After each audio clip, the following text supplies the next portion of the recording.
based on the constitution of the party to give leadership to somebody. Yes? You, the members of the party, by virtue of you being a delegate and going to a convention, is going to decide by your vote who you want as your leader. Now, there's something else that I want to tell you. Now, I can say, as a member of the party, I like Mr. Noel to be the leader. Mrs. Arthur may like someone else. And of course, that is her right, and it is my right, and it is your right to like whoever you want. Why isn't it Dr. Mitchell's right, as an individual, despite his political leader, to like somebody for himself? Yes? So we must stop this argument about, oh, you don't like this one and you like that one. It is the right of every party member to like who they want. What is absolutely important is that we must also have the discipline to accept who the party votes by virtue of its delegates on convention day. Right? So we can like. It's an election. You go to the polls. Some people like this candidate, others like another candidate. They go quietly with the ballot and they vote for which candidate they wish. And the delegates would have that choice and opportunity when the time comes. Now, there's also the question about why you're not calling the convention. I've had people come up to me. They've called my phone. Mr. Bola, we know you're holding it back because you're the general secretary and you're supposed to call the convention. That is absolutely untrue. Roland Bola, as the general secretary, does not have the power to call a convention. As the general secretary, it is my responsibility to ensure that the organization and the structure of the party is put in place. Now, many of you here have been delegates before.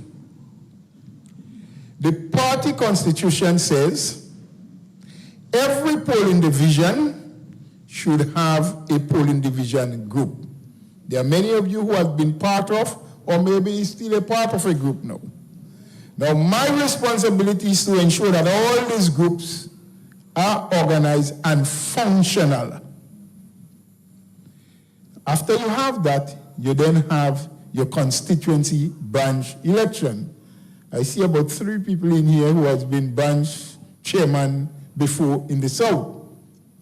You cannot have a branch election without having your party groups. Because it's from the party groups, you get 7 delegates to go, 7 delegates from every polling division, I should explain, to go from whom you will choose your constituency branch. Isn't that so, Mr. Miller? Right. Going into a convention or a general council, well, the convention now, the constitution of the party says you must have 2 delegates representing every polling division. So the number of delegates you have in the convention is dependent on the amount of polling division that your constituency has. So a constituency with 10 polling division will have 2 per polling division, so that's 20, plus 5 from the constituency branch. So that gives you 25 delegates. A constituency that has 5 polling divisions will have 10, 2 from each polling division, plus 5 from the constituency branch, making it 15. Every constituency branch will have an opportunity to send 5 delegates, which is inclusive of most time the president or the chairman, probably the deputy, and any other 3 people. Yes? So 5 delegates from the branch and 2 from every polling division. Now, if South, for example, has no polling division group, cannot put a constituency branch together, where would you get your delegates from? Anybody? Oh man, the clock's brighter than that. Of course, you can't get no delegates because the Constitution doesn't give you any other form. It doesn't tell you anything else you can do. There's only one way you should get your delegates, and it is through the process I just explained. So if we are serious of wanting a convention and wanting to get the opportunity to vote for whoever we want, we should be willing, every single one of us, to be part of the process by, first of all, encouraging, inviting, and becoming ourselves part of our PD group, or polling division group, because that is where it starts. Once we have all the polling division groups together, then we go to the constituency branch.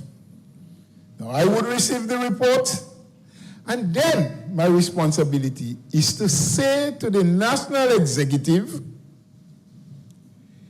all 15 constituencies are now ready because they have the polling division groups, they have had the constituency branch election, they are functional, and then the national executive will pronounce the date for convention.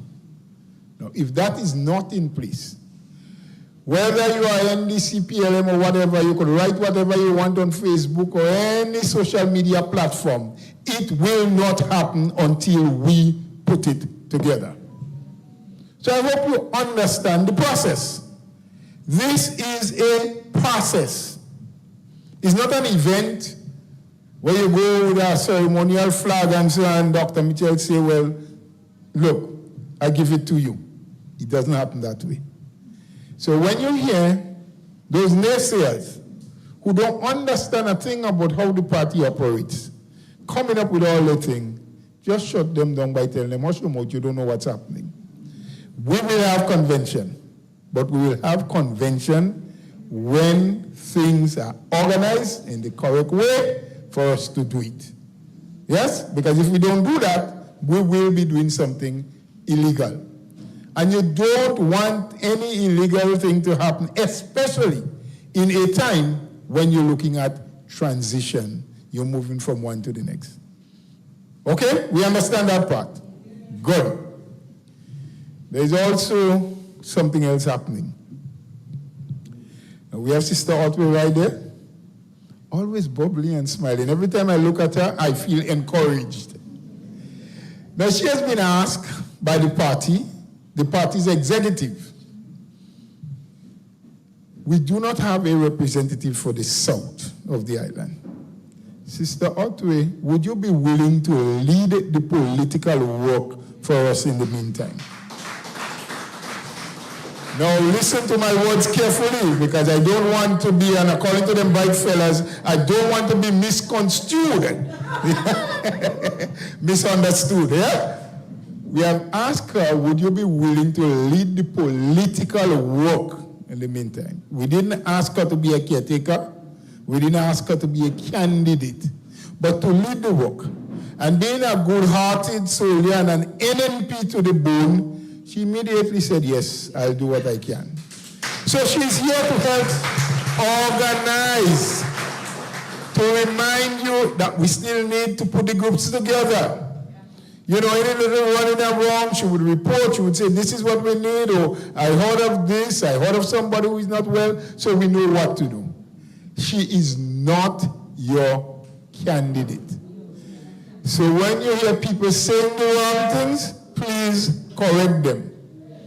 Because some of us, we are ready to do the work that the party requires for us. And in comes our political leader. Let's stand and sing. Please, let's sing our party song. Oh, you can count on me, working for my party. Faithful I will be.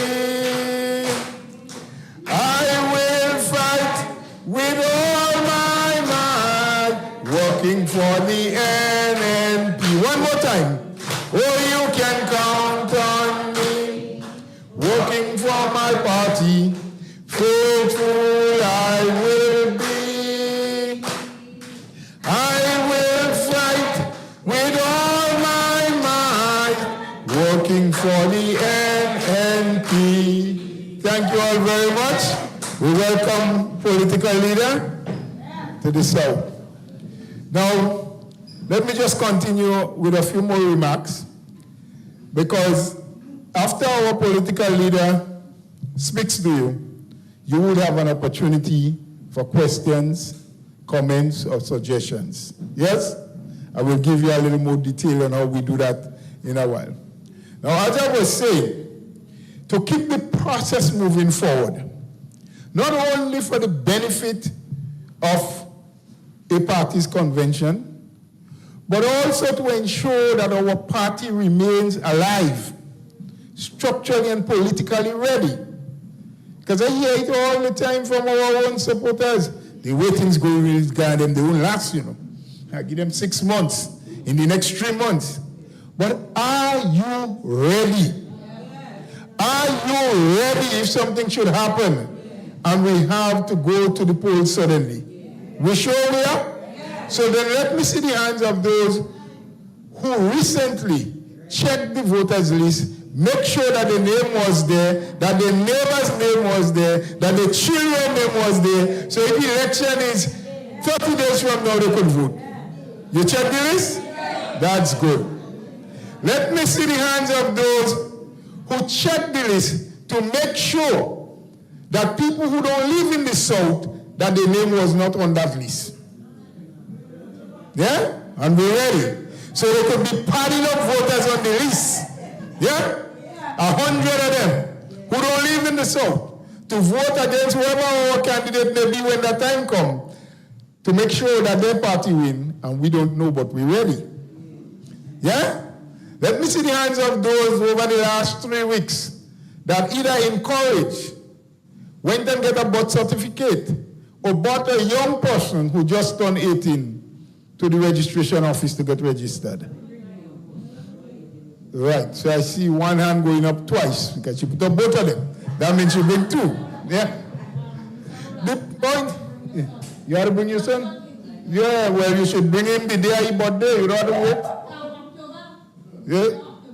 Oh, the 8th of October? Yeah, you can't bring him before, but you could bring him on the 8th. Once it's not a Saturday or a Sunday. Now, the point I'm making, my friends, is that we cannot rely on the misfortune of having NDC in office, on the mistakes or the weakness to be our strength. Our strength must be the work that we are doing, the way in which we organize ourselves, knowing what needs to happen and doing it. It's less talking and more action.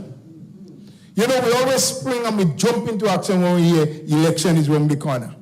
And then we start to scratch our head. Oh, but who is that person again? I didn't know that lady yet, but I can't remember. I don't know where she's living. When last did we go by the neighbor and just simply ask the neighbor, how are things with you? I heard that you was fired from your position. Is your husband working? How is your grandmother getting her medication these days? Yeah? In the pharmacy, you have to buy it. You won't get it in the hospital. The point is, we always need to keep in touch. Politics is every day, everywhere, and with everybody that you meet. So whether you're talking to them when you're going to church Sunday morning, hold the Bible tight in your hand, don't make it drop, but tell them, boy, we're under pressure. The only thing to help us is if NNP come back. You register already? We need to have that conversation. We need to do what I refer to now as soft politics. Because if you have a relationship with people, if you have a friend, if you empathize with them in times like now when they're having their problems, you are having your problems too. When the time comes to ask for a vote, it is easier because they will remember you. They will remember when they had a child in the hospital, you was the one that came around. And it is not always about having material things to give people.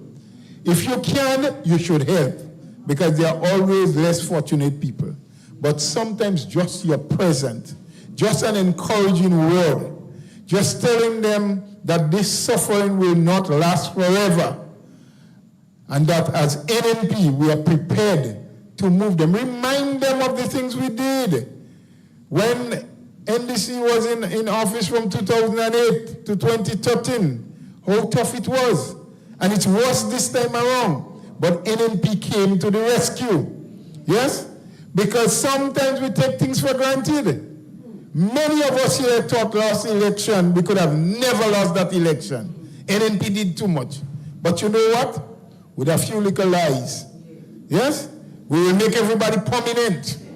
Yes? Pension for everybody. I mean, having said that, I tell you that wasn't an easy one. You know, we took it for granted and said that pension ain't easy to pay and what have you. I have a friend who worked in an Indian store with one of those Indians. We always talk. I knew how to be an NNP supporter. After the election, about a week or so, when we saw, she said, yes, Mr. Bola, I'll get my pension now. I say, your pension? I say, what are you talking about? She said, well, Dr. Mitchell didn't want to pay it, but Deacon Mitchell said, we go get it, he gonna pay it. So I say, you want to get pension? She said, well, everybody in Grenada getting pension? I say, okay, dear, I wish you good luck. I didn't continue the conversation. Yes? Because in her poor little mind, she thought that this issue of pension was for everybody in Grenada. Yes? So she voted to get her pension. Right? Some people vote for the prominent. I knew a guy who used to work in the Ministry of Agriculture. He was temporary. I knew him when I was minister. So before the election, I met him. And I said, bro, you ready? Everything in place? He's not from the constituency that I live, though. He said, yeah, man, I'm ready. But I ain't lying to tell you, Brother Bola. I'm strong like a lion with an NP, But I feel this time I go vote to get prominent, Yeah? I haven't seen him since the election. I feel he hiding from me. The place where I know he used to hang out every time I pass there, I can't see him. I feel he hiding from me. I mean, we love those things, but the seriousness of it is that it doesn't take much to change people's mind. Yes? All along. NDC could not have won if some of the people who normally vote NNP did not vote for them. Yes? And we don't blame them. We shouldn't, because we did not do our work sufficiently to convince them that NNP is the best party for Grenada, Carriacou, and Petit Martinique. So let's get together and let's start doing our work, or else we may have sorrowful days before us again in years to come. Thank you, brothers and sisters. The night is not mine. We are happy to have so many of you here, but I now want to introduce the man of the hour, the speaker for tonight. So let's put our hands together. You want to see? Oh, Sister Alec wants to say a few words, so forgive me for that. I introduce Sister Alec. NNPites. Yeah. South St. George. Yeah. This party is a party of love. We're a party of commitment and dedication. We love our country. We are good to each other. We are good to our neighbors. Our party has a vision. Our party has a mandate. Our party has people like these two gentlemen who have dedicated themselves for a very, very long time to Carriacou, Petit Martinique, and Grenada, or however way they're saying it these days. Our country is ours, or it belongs to all of us. We have to live in peace and harmony. Our party is a peaceful party. I am here helping in the South. We're going to work together. We're going to rebuild the structures that make up our party in this constituency. We have nothing to say to anybody. We don't want to run anybody down. We're not that kind of people. We have to look out for our neighbors who are seeing a little trouble. We have to check on the elderly. We have to look out for the little ones. And we have to make sure that we continue to do the work that we have always done. I see some of the stalwarts here in the crowd this evening. And I want to say that some of these people were my soldiers. And they worked hard for this constituency and continue to do that. I'm proud of each and every one of you. I am here because of each and every one of you. And I am here, standing here again, not as a candidate, as an NNPite, because I believe in this man here. I came into this party because of Dr. Mitchell's vision for Grenada, Carriacou, and Petit Martinique. I believe in what he has to do for this country and what his mission is. I have never seen anybody with a better work ethic than him. Up at 4 o'clock in the morning when the rest of us still sleeping, he already done half a day's work and continues to work hard for Grenada. He has shown himself to be an amazing prime minister, a wonderful political leader to our party. He has been a leader in the Caribbean, leading all other prime ministers in CARICOM. They call on him for advice. There is a reason for that. And you know what I have to say? I'm saying this, I am disgusted with the disrespect dished out to Dr. Mitchell. I am disgusted with it. As a proud Grenadian, he is a pillar in our history and will always be. And I think that we have to work hard to make sure that he is given the respect that he is due. All right? So, Dr. Mitchell, we in the South here, you have a core of people here that have a lot of love. And they have a lot of energy, and they love their party, and they love working for the NNP, like the song says. And they're going to continue to do that. We're going to band together. We're going to do what we need to do. And we are going to make sure that NNP is felt in the South. You know, we want to do a lot of charity work. We always have done charity and by looking out for each other, and we have slowed down doing that over the last few years. Well, we need to pick back up on that, right? When, as Mr. Bola said, you know, when there's a loss in the community, we have to check on people, and we've been doing that, but we have to do better. There are people in need. We have to do our little fundraisers and so on. And you don't have to get in any confusion with anybody else. Leave them to do whatever it is they're doing. We ain't taking part in that. We have to look at what we are doing, right? Because this is not a competition. This is about truly believing in something and making the effort to do it, right? And we truly believe in the vision of our party, in this political leader who remains with us still, even though he should be lying, you know, when he's ready to go and lie down on the beach, he'll let us know. But for now, he's still here, and we should be grateful for that he's still here, fighting for Grenada. So I remain yours truly. I am here to help where I can, and I want us to make sure that we do the work that we need to do so that whatever happens in the future, whenever the bell rings, South St. George will be ready. All right, thank you very much, everybody.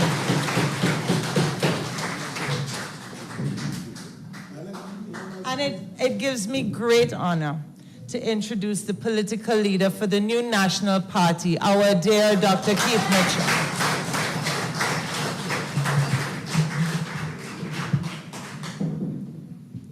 Thank you, my dear sister. Alex, of course, Brother Bola, who comes all the way from St. Andrews to be with us here tonight, and really, you the soldiers, the real true NNPIs. I see some people wearing green today and yellow tomorrow. That is not you all at all. Green today, NNP is the greatest thing on the earth. And tomorrow, NNDC is the greatest thing Jesus has put on this earth. And I'm so holy, I'm so honest, I'm so very good, and everybody else bad and so on.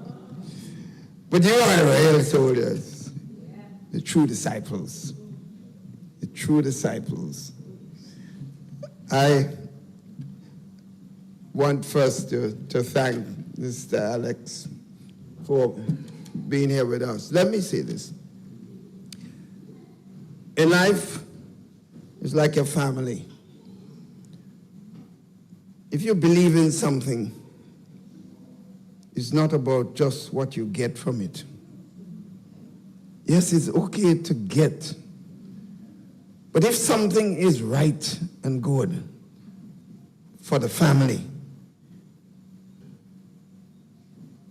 and you see another bird flying there, and you believe it's better there, you drop your family and you're gone. You drop your family and you're gone. It doesn't work so. It doesn't work so.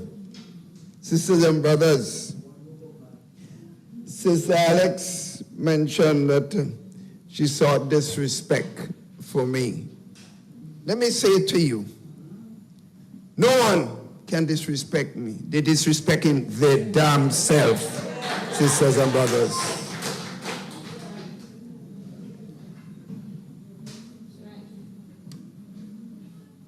You come to a parliament and you don't even know how to fix the other paper.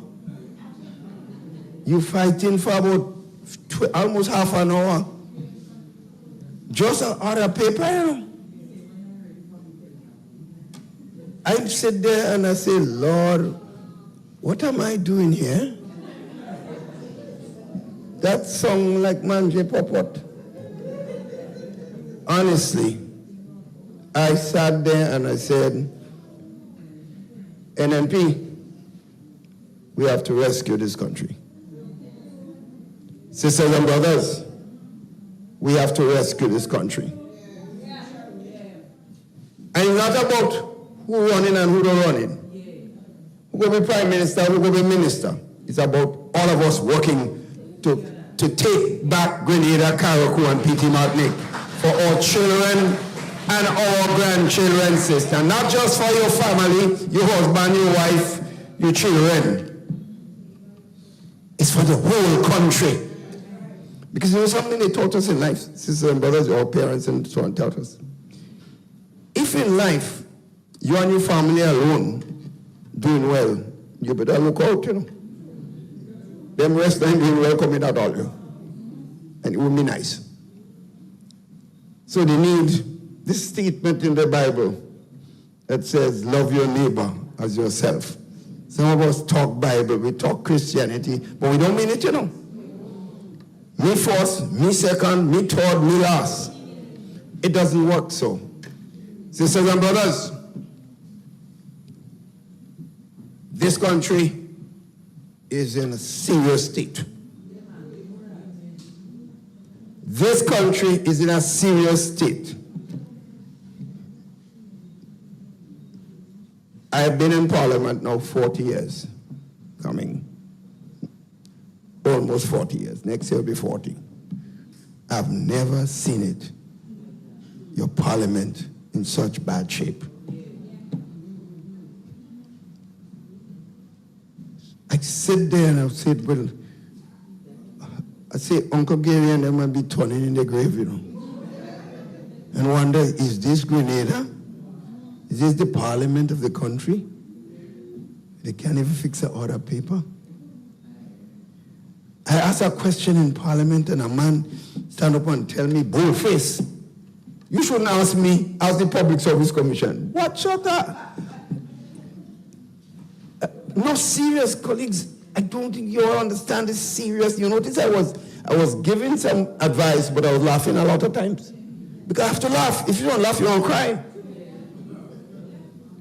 You know, sometimes you see some people laughing and it's crying. Because it's sad.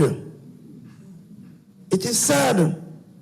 A man who is leading government business in the house.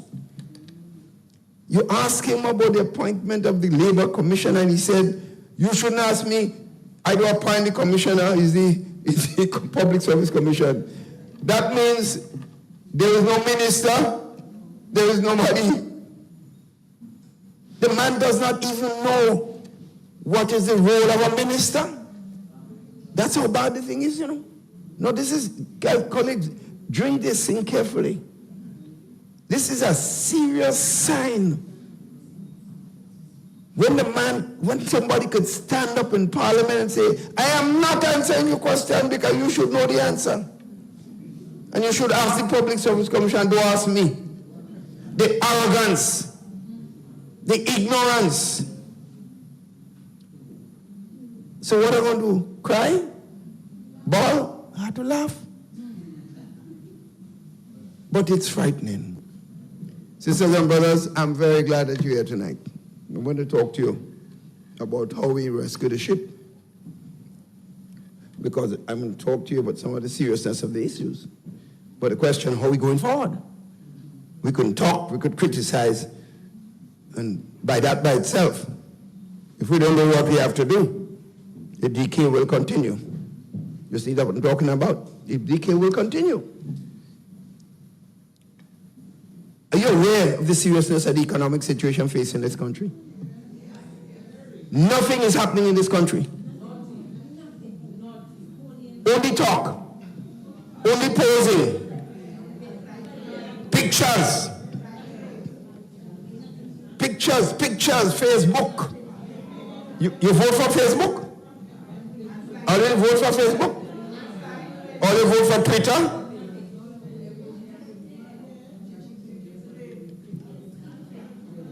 All the serious projects that we had in train, sisters and brothers, they are at a standstill or they have been stopped. You pass in places now, and when people talk, you don't have to go and find out what is the state of the economy and read some big book. If a country doing well, when you walk along the place, you will feel it.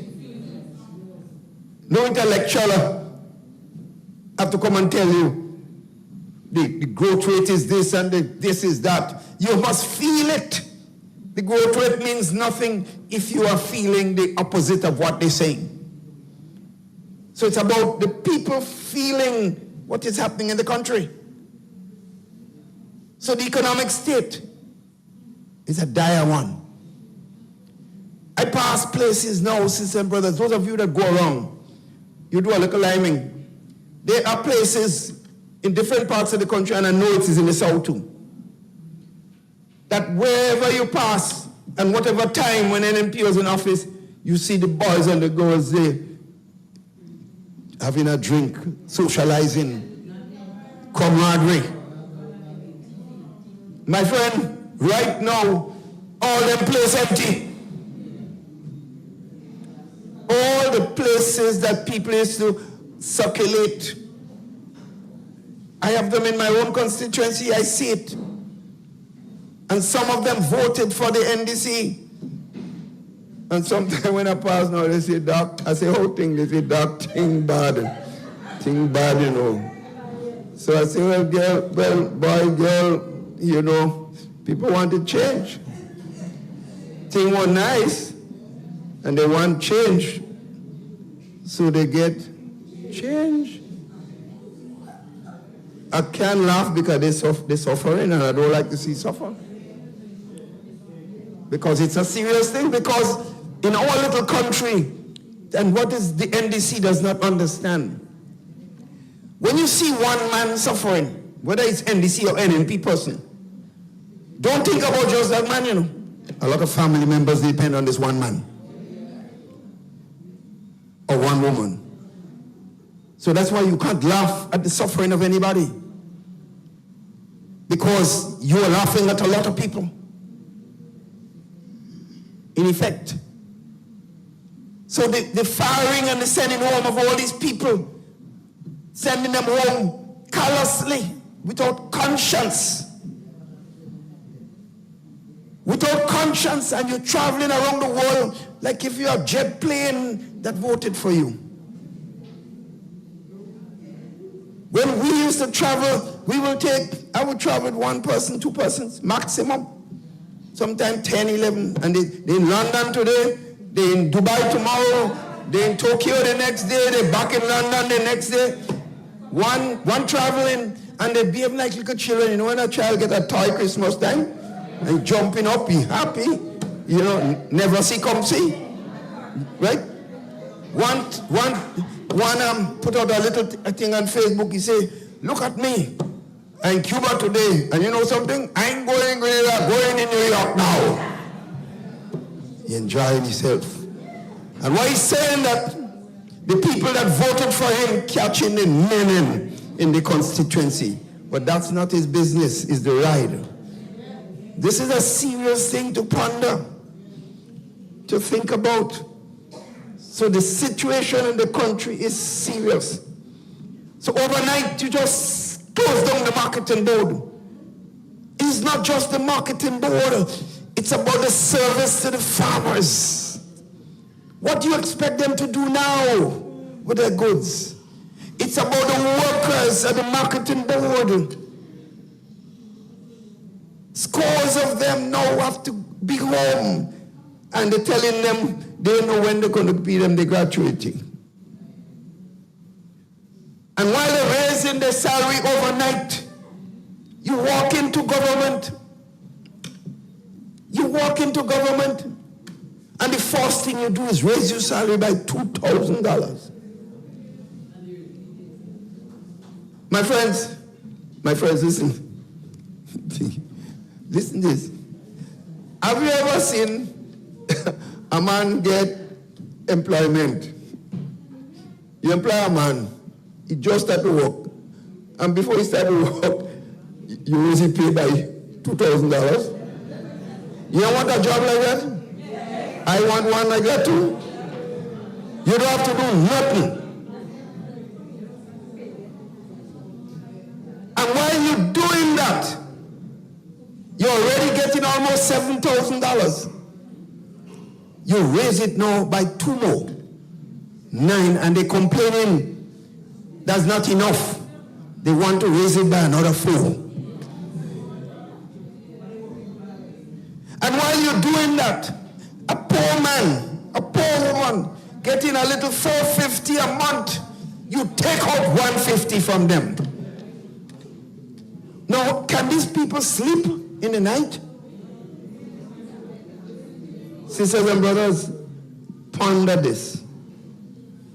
If you could accept to be a member of parliament, a representative of the people, and sit in a cabinet where your government take away $150 from a poor man or a poor woman who have to buy medication you can't find in the hospital today. You can't find it. They have to buy food, and every day you go in the supermarket, the food price gone up.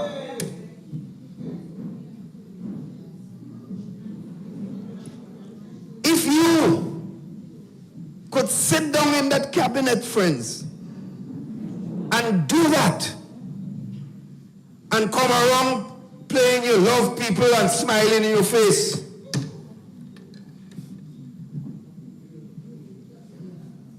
watch them, you know. Watch them. You don't hate anybody, but I say you must have a conscience. You must have a conscience. We're not talking in parliament today. Shut up, shut up. I say, wait, no, are you a kindergarten class I'm in? Little children that behave like that. Shut up, parliament. Because they have no level, they have no standard, they have no decorum, they have no behavior. You think any one of them could be in a cabinet that I run? You know I fire ministers in cabinet already for less than that. And it's not about me, not Kit Mitchell. It's about the people of the country. Have respect for the people of the country. Have respect for the people of the country. It's not about me. Sisters and brothers, not about us. When we serve people. We care for people, not about ourselves. Because, sisters and brothers, if Brother Bola was thinking about himself, he wouldn't be here tonight. He left government. Love for people. Brother Nimrod was a very comfortable man where he was in the States. Doing very well. He's here making sacrifice because he loved people. What is Alex doing here? She has her business. She has everything. She was in government. She took the break out of government. But she still cares about the people of our country. That is the kind of people that you need. And it's not whether NMP or NDC is in office. As long as people like Alex is around, they will do something for the country they love and the people they love. And that's what it's all about. So this is serious. But it's more serious than that. I recently was walking to a restaurant and a gentleman accosted me. And he said, God, Doc, long I'm waiting I'm glad I see you. The man from some other country, I don't want to call name because I don't want to identify him. He said, what's going on here? I said, what are you doing here? He come here he walking to see what happening with the government because he represents some international organization. So I know, but that's why I say I can't call him my name because he might get fired. So I say, well, you tell me what's going on. Because he said, oh God, think bad, you know. He said, what happening? You can try to help me? I said, me? Me, Papa? If I tell them jump, they're standing up. If I tell them run, if I tell them stand up, they're running. He said, I've never seen anything like this. Friends, I've been Prime Minister for 23 years. 23 years. And Minister of Finance for about 15 of those years. No member of my government, Brother Bola is there, Sister Alex is there, has ever come to me and say to me, I ain't pay me bill, I owe Livingston, I owe Brother John, I owe Lucy, I owe Henry, and they come in at me, I give bounce check, I do all kind of thing, I want our money from the bank. I say, one truth.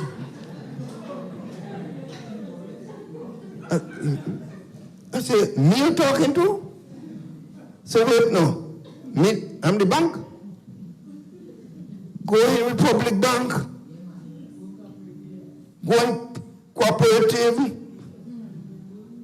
Go in First Caribbean. Why the government bank? They take $2 million and give one man. A bad pay man. Sisters and brothers, let me say this. I am not here to complain about the man. The man damn right. If the government wicked enough to do that, take it. So I ain't blaming the man. I am not here to deal with the man. I deal with those in government that sat there and take the taxpayers' money and give somebody for misbehaving and doing unruly things in his life. So it's not about him. It's about the principle. So when some people get up and walk in and say they're going and join these people and talking about honesty, honesty where? What you talking about? $2 million and a poor man walking. He wants to set up a little business and he's looking for $30,000. They want £100, they want every damn thing from him. Yeah? But a man could get $2 million for misbehaving. And you tell me that's a government? That's not a government.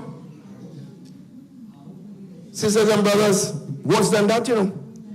We had a program in the Ministry of Finance under COVID that we got, you know, international. All they're doing now is spending the money we raise. They didn't get 1 cent for themselves yet.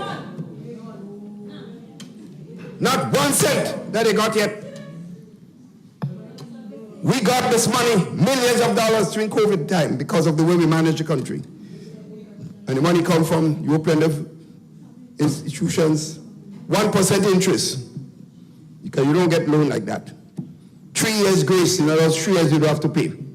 That's to help people to bring back their business and help them to continue to resuscitate their business activities.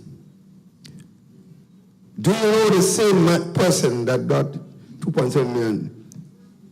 He get $300,000 out of that same money.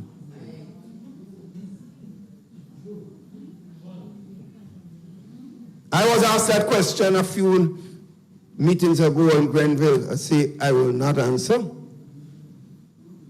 because I don't have the facts. Because I said, no, at that time he didn't have it yet either. I said, one thing you know about me, I ain't coming on no platform and tell something that's not true, that I know it's not true. So until I have the facts, I reserve my job. All I could tell you, what was done is immoral, because I know that some loan was given, but I could not tell you the exact facts. So what I tell you tonight are facts. Then another man in government, they give him $1.7 million out of government money again, the bank. So the bank is like a susu for those boys. Huh? A susu for ministers. So you have to struggle. If your family needs something, you have to scrape up and see where you get. You can't go to no bank and ask them for some free money. But men in government, my friends, people say we left a lot of money there. They said they met a pregnant treasury, right? And you women know what pregnancy is. I know women do not know about that, right? So it looked like the child come already. 9 months passed, or he aborted, because here the money getting low. But that is the mindset of what we just have in government. Everything is about themselves, not the people that voted for them. Then I hear now they're announcing big government in gambling, bingo. They want to get rid of all the tea and them. Government having bingo,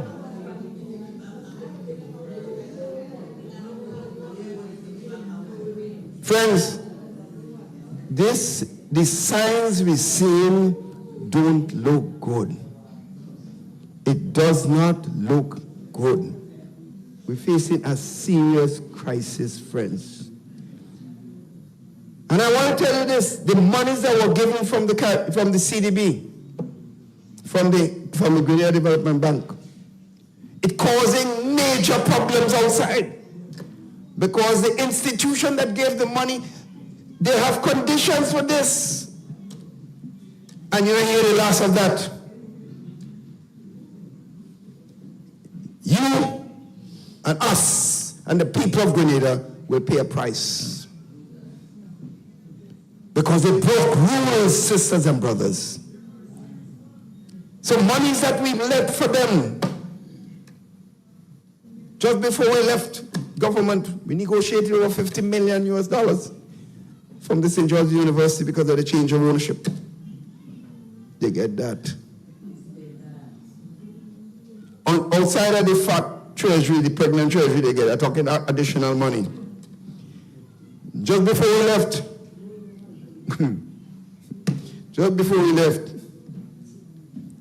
the government of Saudi Arabia called Prime Minister Motley and others involved and asked this. They wanted to hold Expo 2030 in Saudi Arabia, and they wanted all the Caribbean governments, and they wanted to know the leader in the region who they could ask to try to get all the countries to support them.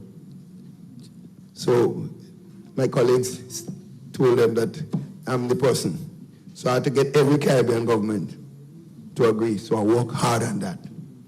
But before I did it, I asked the Minister of Finance and Foreign Minister to him. I say, what in it for us? If I work so hard, what are you giving us? He say, they will give us $5 million US. I say, hey, we don't work for that little money. So I say, make it 12. They say, all right, we're going to double it, 10. That money came 2. They get 10 million US because I got all the countries in the Caribbean. To the Prime Minister credit, it's the only time he acknowledged. He said he wanted to thank Dr. Mitchell for having negotiated. And I have a feeling the leaders in the region tell him he should do it because outside of me, they would not have got it. So we left a lot of money for them. So they're enjoying themselves. My problem is not just the enjoyment, but the lack of taking care of the people that need it the most. Sisters and brothers, government, when we get into government, our role is to run the country in a way that everybody can improve themselves.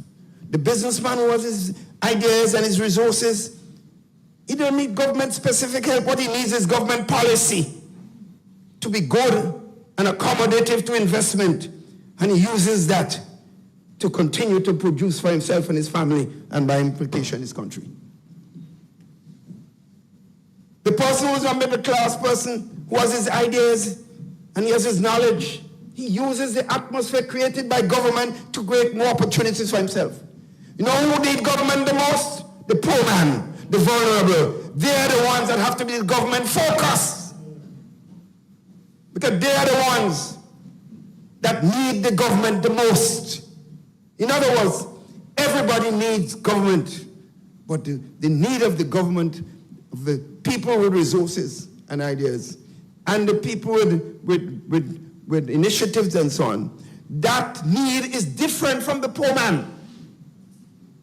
They all need government because their government is screwing up. It can hurt their business. But their needs are fundamentally different. Government must always, in the United States, the biggest debate going on now with that debt ceiling limit. You know the biggest debate going on? The Republicans want to cut the aid and support for the poor people. And Biden said they can't stop, they can't do that. The big debate is billions of dollars of tax break for those who already have, but to take away and cut the needs of the poor people. So one has to be careful when he's going out and put your vote. Some people take a vote as a joke. I ain't voting for him. Because the other day I go on, I wanted 2 fortnights and give me 1. That you voting for? I ain't voting for him. Because yesterday I passed, and the man passed the glass, and you don't say hello. That you voting for? When we vote, we sign up our life for 5 years of that person or persons to make decisions on our behalf that can, in fact, impact the lives of all the people of our country. So, sisters and brothers, I can tell you a lot more, but tonight I know you want an opportunity to ask some questions. But let me make the point. More and more people are saying to me, Doc, get the party organized. Because where things going, this thing can't last. Whether it's last or not, they are feeling so. So the message to us is get we act together. So these meetings we're having are meant to increase the motivation on our part to get moving. And if some of us are tired and we don't want to remember our children and grandchildren's future, this is not about me or some of us here who feel that we have passed a stage in our lives. This is about the society that we're living. And we are going to be judged by our children and grandchildren, what we did in these difficult times, what stand that we take. Did we play games for ourselves and our husband and our children? Or we stood up for what is the best for all of us? Did we do that? That is a question that our children, grandchildren would ask a lot of us. So, sisters and brothers, we need volunteers in each village. In the South, let me tell you this, the voting population in the South is about 9,000, and only about 6,000 voted the last time. So about 3,000 people either did not vote or they weren't registered. So there's a lot of work to be done. In other words, if 3,000 people that didn't vote last time, if all those who vote last time vote the same way, and we get 3,000 people to register and vote, and we get 90% of that, we win. But I know a lot of people who voted for them last time, they turn already. But I'm just making an assumption about that. That's a calculation. So I'm saying, sisters and brothers, each village, we must go to everyone. But all the way from St. Andrews as General Secretary. Because the point is making we have to get to underground. So we need soldiers. Check the voters list. We have to make sure, as he was saying, that all our supporters are on the list. All our young people in the schools, and the teenagers who now become 18, they must be registered. But we must also know the those that were not registered up to last time, but can register. We have to do it. But the only way you would know this is house-to-house work. The South is very big. The South is about 2.5 times my constituency. So I know the task here is much bigger than Northwest St. George's. But it means if we start now, we get the work done. So my friends, what you want to do is to help our brothers and sisters in the South. Mr. Alex and Brother Smalley and others. I see Brother John, I see Brother Sister Livington. Let's sit down and plot this thing right. This thing is not a complicated thing, but it's a serious thing. It's a serious commitment. So we do that in every village. And if we do that, we just have to worry, The election will be ours. And we will take back our country. And if we do that in every constituency, although we win almost by 2,000 votes in Northwest St. George's, we start to do the same thing I'm telling you here. They're starting to work already. We ain't taking chances. Not because we win big. We don't take chances. So whether I run or not is not important. The seat will be NNP own. And that's how we have to take it, sisters and brothers. So what Sister Alex is doing here tonight is joining that team of patriots who's interested in the protection of our country, not ourselves, sisters and brothers, our country. And therefore, friends, all around the country, the message must be sent. And I'm confident where things are going. As I told you, when I watched that parliament today, I said, Lord have mercy. I worry about my country. And I left there with a sick stomach. I realized that they looked very bad, but that is not, I wasn't happy. Yes, they look bad, and they're our opponent, but I'm worried about the country. And no matter what we think about our party, our country always comes first. And it worries me. So sisters and brothers, we have to do something. And finally make the point. I'm hearing a lot about let's go to convention and let's change leader and all kind of. I never begged to be leader in NP. So the question of leadership is up to people. I have served this party from 1989 as political leader. That is over 33 years. So I ain't begging for nothing. But I'm saying, before we talk convention, let's organize our party. Organize our party in every village. Get the structure going because we lost the election on the ground. The government was performing. There was no issue about the government, People telling you that people had jobs. The business community, they were happy. The Imani children, thousands were brought in. The workers around the country, the farmers were happy. They were happy. So it was not the government. The party was absent on the ground. We took a lot for granted because we win 15 seats once, we win 15 seats another time, we go win again. That was the mindset, you know. Don't worry, man. Doc, why you beating up yourself for? We win already. They ain't voted, and some of them they ain't even go and vote. But we win already. We should have one vote.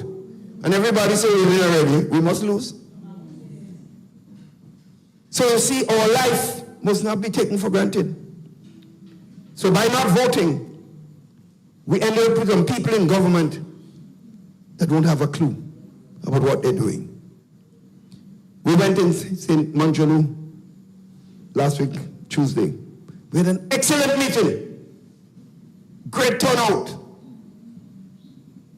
Massive interest.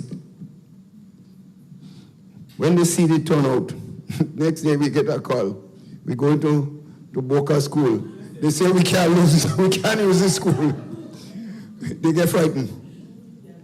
The government school, you know, our school, that NMP, this school fixed because of NMP. The school that they're talking about, we spent millions of dollars, but today they tell us we can't because they have power. They don't know this about life. Today you have power. Tomorrow, you're gone. And there's a saying, and I always remember this, since we're small, my parents and older people tell you that when you're going up the ladder, you see them people you meet while you're going up, don't treat them bad, because when you're coming down, they will laugh at you. Sisters and brothers, let us stay tight. Let us continue to build the only party that is capable and interested in the development of every citizen of this country, the new National Party. Let's continue our work.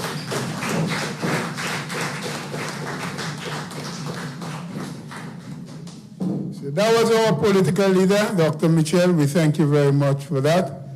Now we are moving to the point where you would have your say.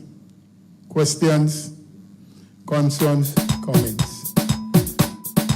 For there is a wind of change, it blowing through the Spice Island.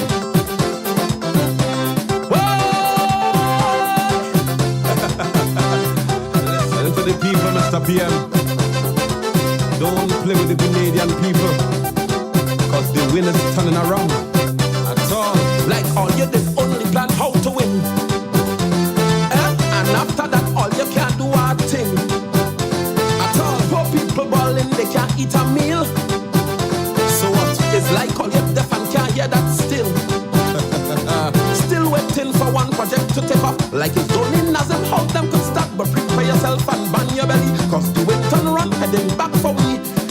So I said the wind of change, it blowing in the next direction. Man, the wind of change, it blowing back where he came from. Hear the people out on the street, we want kids, we want kids. Man, they say they're tired, they can't take it. We want kids, we want kids. Man, the country balling, it's sick. We want kids, we want kids. So they need a doctor to come fix it. We want kids, we want kids. Hear the young men out on the block. Man, they say they're tired of the old talk. Listen to them, every day is blah, blah, blah, blah. That alone, and they can't see action to back it up. Oh, Lord. Woo! I say be careful, the wind turning around. Be careful. Woo! PM like the whole country on a halt. Like your cabinet brain lock in a vault. It looks so. Teachers pondering on what they go do. The bushing program, all you cut that too.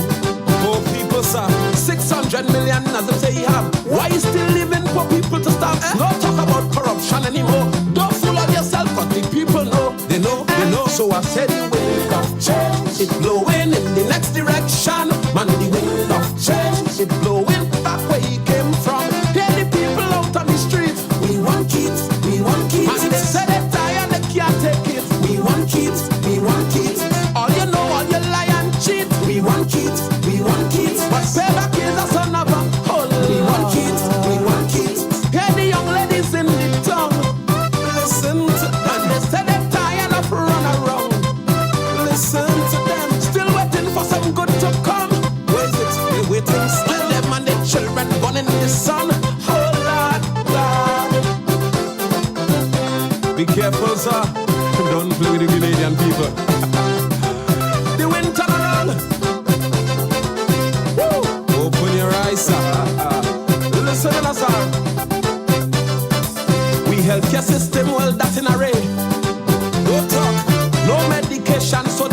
bosses say, be careful, sir. Unemployment, well, that gone up sky high. Too high, too high. CCC coming back, that was a lie. Big lie, big lie. Plenty people now, they living like back. Friend to see ya meet a man when he pass. They say they can't wait for another year. Keep playing your deaf and all you can't hear. Listen, but I said the wind of change, it blowing in the next direction. Man, the wind of change, it blowing back where he came from. Hear the people out on the streets. We want kids, we want kids. Man, they say they're tired, they can't take it. We want kids, we want kids. Man, the country groaning in pain. We want kids, we want kids. They will never make that mistake again. We want kids, we want kids. Hear the old people, them at home. My granny, they say right now they feel so alone. Don't leave them outside. They thought that I was coming to them. What happened to the pension? But it's like they end up with more problems. More problems, problems. Listen to the voice of the people. Listen to the voice of the people. Listen, sir. The wind turn around, sir. Don't play with the Grenadian people. Don't. We want kids, we want kids. We want kids, we want kids. We want kids, we want kids. Spider, on the other day, everybody singing one song. What is the singing? election coming, they know who they're voting for. But you have a kind of chorus they were singing. Let me hear. If NDC win again, we cry it. If NDC win again, we ball it. If NDC win again, we cry it. Oh, Lord. If NDC win again, we ball it. I know. Me partner Tilly meet me and tell you he vex like hell. He says Spider Grenadians go vote back Dr. Mitchell. I said Tilly 5 years now you there, you don't have to vex. And Grenadian people are stupid, they know where to put the X and they singing no cookie eye, no cookie eye. Who you voting? Tell me, who you voting? What squad, no cookie eye, no cookie eye. Lindan, Who you voting?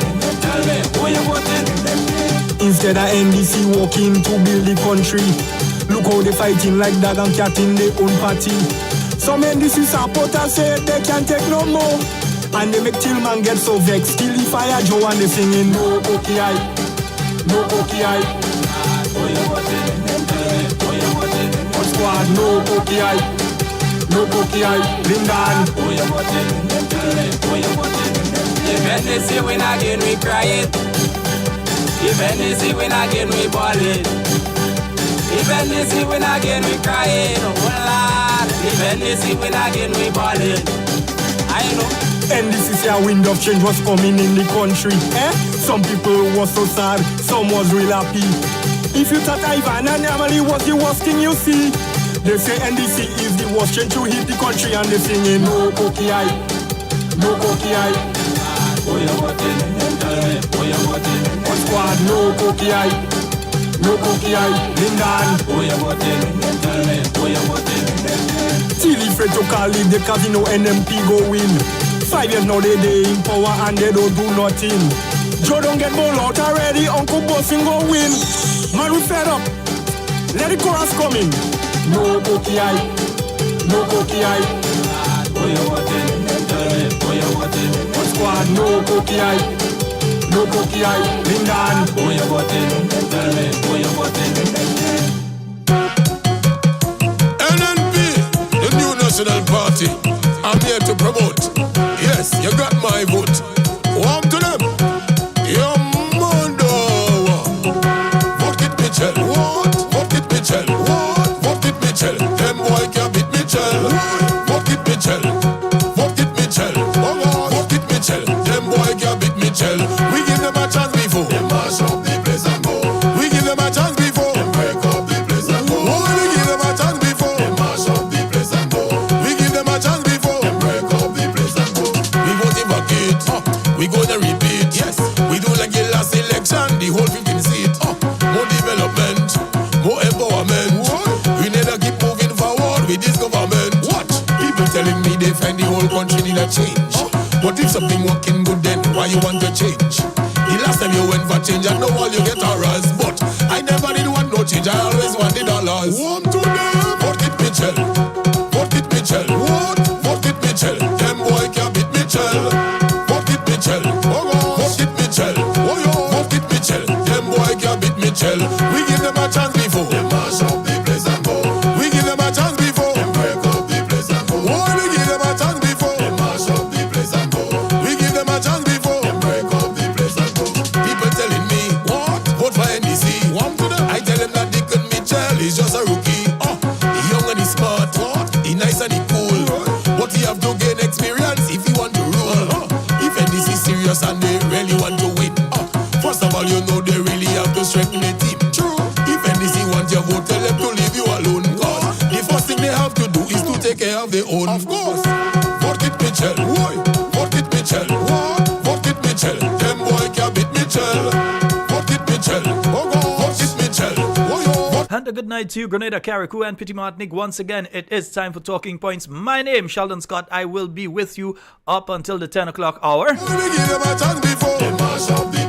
Saying a special good night to all of you joining us on the live right now. Those of you on Facebook, those of you on YouTube. I know some of you are still lingering. Yeah, you're still on this South St. George meeting. 15 seat Mitchell. Them boy can beat Mitchell. Vote it Mitchell. Vote it Mitchell. Vote it Mitchell. Them boy can beat Mitchell. Vote it Mitchell. So we're just letting the numbers build up and then we'll start the conversation tonight. Boy can beat Mitchell. Let's just remind them, The house solid. They could try dynamite, sledgehammer, earthquake. It ain't breaking that foundation. No how. The house solid and the pillars strong. Don't stop the progress. Take a good look around. The house solid and the pillars strong. Don't stop the progress. We moving on. The house solid and the pillars strong. Make sure and raise the volume, let the neighbors understand and hear too. Nice. If I will rule this country, the new national party, Dr. Kit administration, show plenty progress in my land. Opportunity for the young people, the Imani program, and skills training too. We taking Grenada to a higher level. Concession farmers getting people between me and you. Don't stop the progress. Don't stop the progress. Don't stop the progress. Don't stop it. National Stadium. Don't stop it. Fish market in town. Don't stop it. The bus terminal. Don't stop it. Cruise ships and all. Don't stop it. General Hospital. Don't stop it. Nurses school stand tall. Don't stop it. Depot expansion. Don't stop it. Repair police station. Don't stop the progress. Don't stop the progress. Don't stop the progress. Don't stop the progress. Don't stop it. Don't stop it.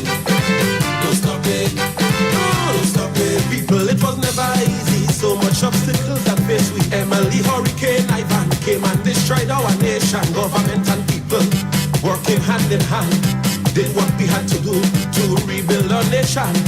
Now we getting praises all over the world. No reason to turn back now. Let's keep striving for goal. I say don't stop the progress. Don't stop the progress. Don't stop the progress. Don't stop it. Airport expansion. Don't stop it. Medical station. Don't stop it. New schools all around. Don't stop it. Road from country to town. Don't stop it. So much playing field. Don't stop Small it. Business loans at will. Don't stop it. Ministerial complex. Don't stop it. We ain't finished yet. Don't stop the progress. Don't stop the progress. Don't stop the progress. Don't stop it. Progress. Don't stop it. Don't stop it. Don't stop it. Don't stop it.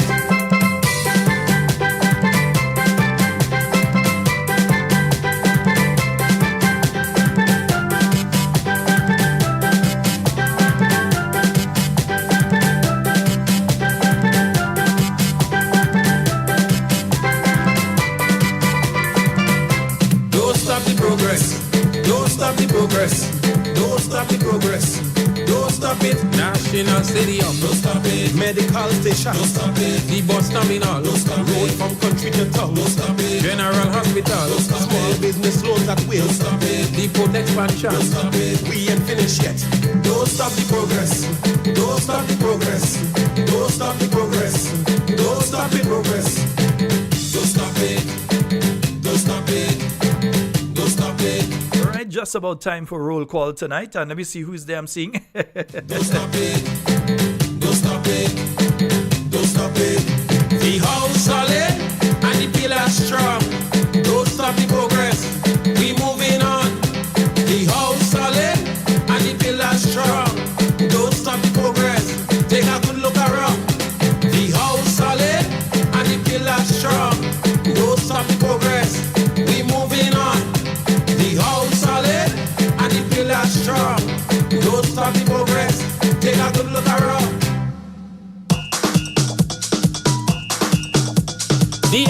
the administration, failing the first term, and they begging for another one. Sing for them, sing for them. They go in the wrong way. Mash up NDC. They go in the wrong way. Cannot run this country. They go in the wrong way. The leader don't listen. They go in the wrong way. So they divide it into. They lie for the people. So many things they promise they go do. They say $700 not enough money. They go give 1,000 to them money.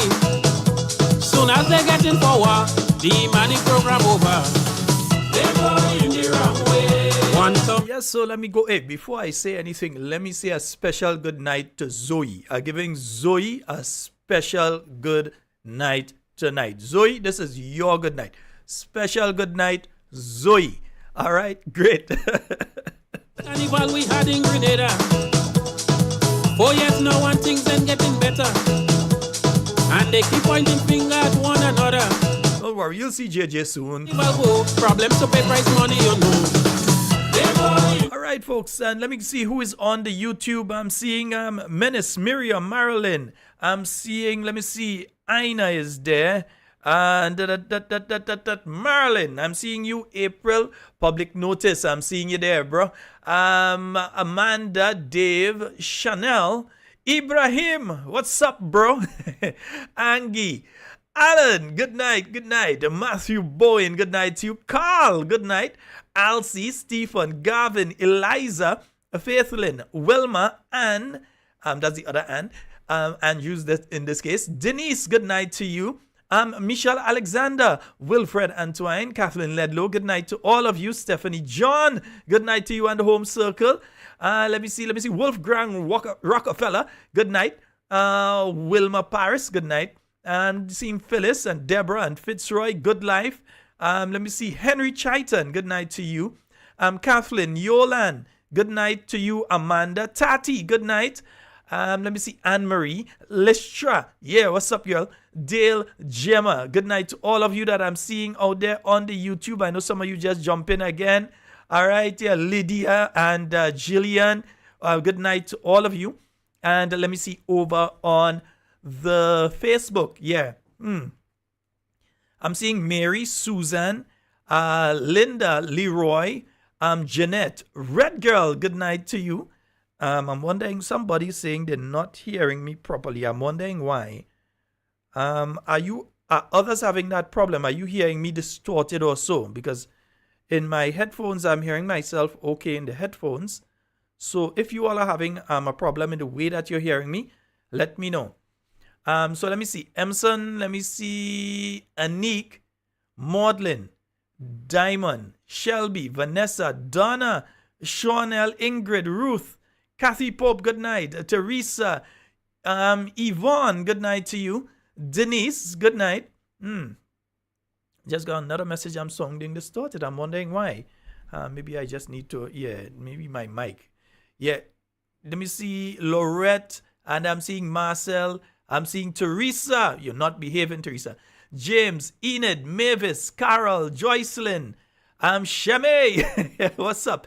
Junior, Trisha, Joanna, all right, Kieran, James, Miriam, yeah, Tagwa, and the other Yvonne, this one is Yvonne Courtney, good night to you. Charmaine, Maudlin, Diamond, I'm seeing you there. Betty Ann, Denise, and Dr. Gustin, Pancho, seeing all of you in there. Let me just see, I'm wondering if anybody else having that problem, hearing me, so no, if other people are hearing me loud and clear, so may be an issue with your... Hey, Joyce, good night to you. Maybe an issue with your device that you're listening over. It could be that that's the problem.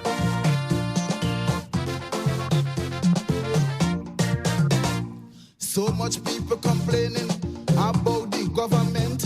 I wonder why they complain. And we're opening the phone lines from early. We say a special good night to those of you listening via 91.9 and 91.5. Also, those of you who are listening via 94.9 out there in Brooklyn. All right, nice. What is some of them seen? Why complain to this fella when they know my color is green? It seems like they don't have patience. That's the reason why. most people are saying, well, I think it's only one person basically saying that. I think it may be an issue with your device. Don't complain to me. Why complain to me? Change you wanted to see. Yes, John, you can call us on the WhatsApp 440-7377. Why complain to me? Yeah, so you had the parliament sitting today. Zingo, are we getting a version 2 of this song? Yeah, I wonder if we're getting a version 2. Need for change. So then I start to wonder, what is some of them seen? Why complain to this fella when they know my color is green? It seems like And we have a call online. Good night. Hello. Oh. Hello, good night, caller. Hello, good night. Hi, good night. I'm hearing you. Go right ahead. Hi, Mr. Scott. How are you? I am quite fine, my dear. How was your day? It was tiring. Yeah, I'm still suffering with a I headache. can although. imagine. Yeah. All right. Good night to the Talking Point family. Good night to everyone in the diaspora as well. Mr. Scott, I wanted to point out something. I listened to Parliament sitting today, right? Mm-hmm. But there is this one thing in particular. I don't know if you could fast forward it to 2 hours and 10 minutes and 26 seconds, right? Mm-hmm. Where the Honorable MP for St. John's, she referred to officials in the wider world as big dogs. Yeah, It was clear as day. I heard it. Big dogs. And I don't know if members of the opposition heard it, but I did. And the Speaker of the House heard it as well. But instead of apologizing when the Speaker addressed to her and said that is disrespectful, she stated that properly. She said big boys. Mr. Scott, I know I'm not deaf as yet. I'm not deaf. I could hear. I listened to it She lied. Caller, I listened to it 4 times to make sure that my ears were working properly. And both of us, we ears working properly. And the Speaker of the House. She said big dogs. Okay. She said So big that dogs. goes to show you that everything that comes out of their mouth is lies. You understand? A simple thing like So I that, just- you apologize and you say, well, no, I will not do that again. You simply, I mean, I say things in Parliament already and sometimes you have to take it back. You just say, well, oh, I'm sorry, in the exuberance. You may have made a mistake and you just take it back. But instead, she Hold doubled on, down I'm on sorry, it. Mr. Scott. Can you repeat something?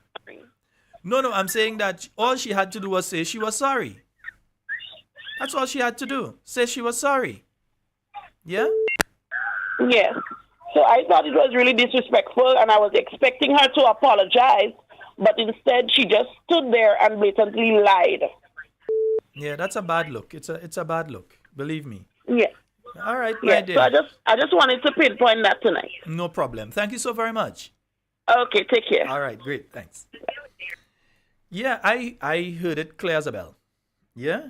All you had to do is apologize. Sometimes you say something and, sometime in the flow of how you're speaking, you may make a mistake and you may say something you ought not to say and you say, I humbly apologize. I withdraw the statement. Or I apologize. Yeah, you just simple. You don't just leave it on the record and try to say, well, it's not that you say, because that has gone into the Hansard now, which means that 200 years from now, somebody researching that parliament sitting, and they will see that individual lied. Yeah. So the better thing to do would have been to correct that, or show that you're sorry, you apologize. But instead of doubling down on it and saying it's not that you say, come on. Again, little children behavior, that you could stay on the other side and watching Dr. Mitchell and throwing word, and little children behavior. That is not a parliament for. That is what Grenada Parliament evolved into. Hi, good day. Good night. Good night. How are you? Not too bad at all. Yeah, go right ahead. You're live. All right. Well, my friend, right now I'm in Carriacou. Mm-hmm. He ain't have no gas in the gas station. And he ain't have no current up here. So electricity gone again? Again, and I don't know, it's been a little while, and this place is so dark and frightening, Right, man, your Carriacou, you're safe, man. Don't worry. I'm safe? You're safe, like so. Carriacou. I hope so, but I see some guys here trying to light a fire, get some light in the place. Yeah, man. But if you have a problem in Carriacou, you just have to call me, man. Well, that is why I'm calling you right now, because I might get a good words of advice. Yeah, man, don't worry, you're safe, you're safe. Once you're in Carriacou, you're safe. All right. But no gas in the gas station. because you can drive around, and we got a speedboat there, and we can't go nowhere. We can. I'm telling you, it's frightening, man. Have they said anything about when that situation will be resolved? Because I know what a dangerous thing that they were doing recently was they were actually putting the gas trucks on a boat and send it up, and that's dangerous because you have people on the boat. Anything could happen out there in the water with the rocking to and fro. So have they said when they'll be getting gas? If it's tomorrow, if it's later in the week, have they said anything? Nothing like that. We just say that there is no gas, and they don't know when it's gonna come. No, that's not good enough. That's not good enough on behalf of the company, and it's also not good on behalf of the administrators of Carriacou and Petit Martinique that they allow a situation like that to continue, because it's not the first time. And last time I remember Mikey Hutchinson speaking about that just a few months ago, and he was lambasted by the MP for Carriacou and Petit Martinique. He was lambasted, oh, you lie and all kind of thing. But at the point in time that Mikey posted the story, there was no gas. Gas came later in the day, and he was lambasted later in the day. So I hope he's aware that this time there's no gas in Carriacou. Well, they have no electricity and no gas. So think bad. Yeah, it is. I'm kind of concerned, I'm not that comfortable, so I said, let me call and say something, Yeah. Oh, boy. All right, well, thank you very much. Have a good night. All right, my brother. Thank you. Yes, so we're hearing from Carriacou there again. Power outage. We know that, yes, there was a fire in Carriacou. We know that there are plans to rent a generator out of Trinidad to back up and help with what is taking place in Carriacou and so on. But that's a serious situation. It can't be allowed to continue. Hello? Hello? Yeah, hello? Hey, hi, caller. You're live. Yeah. Go right ahead. Yeah. How are those? I am good, man. Hello? I'm good. Good to hear you, man. Yeah. Sheldon. Yes, sir. Yeah. You read in the Bible about Ahab and Jezebel? Yes, I have. All right. Well, you see, what is going on in Grenada today?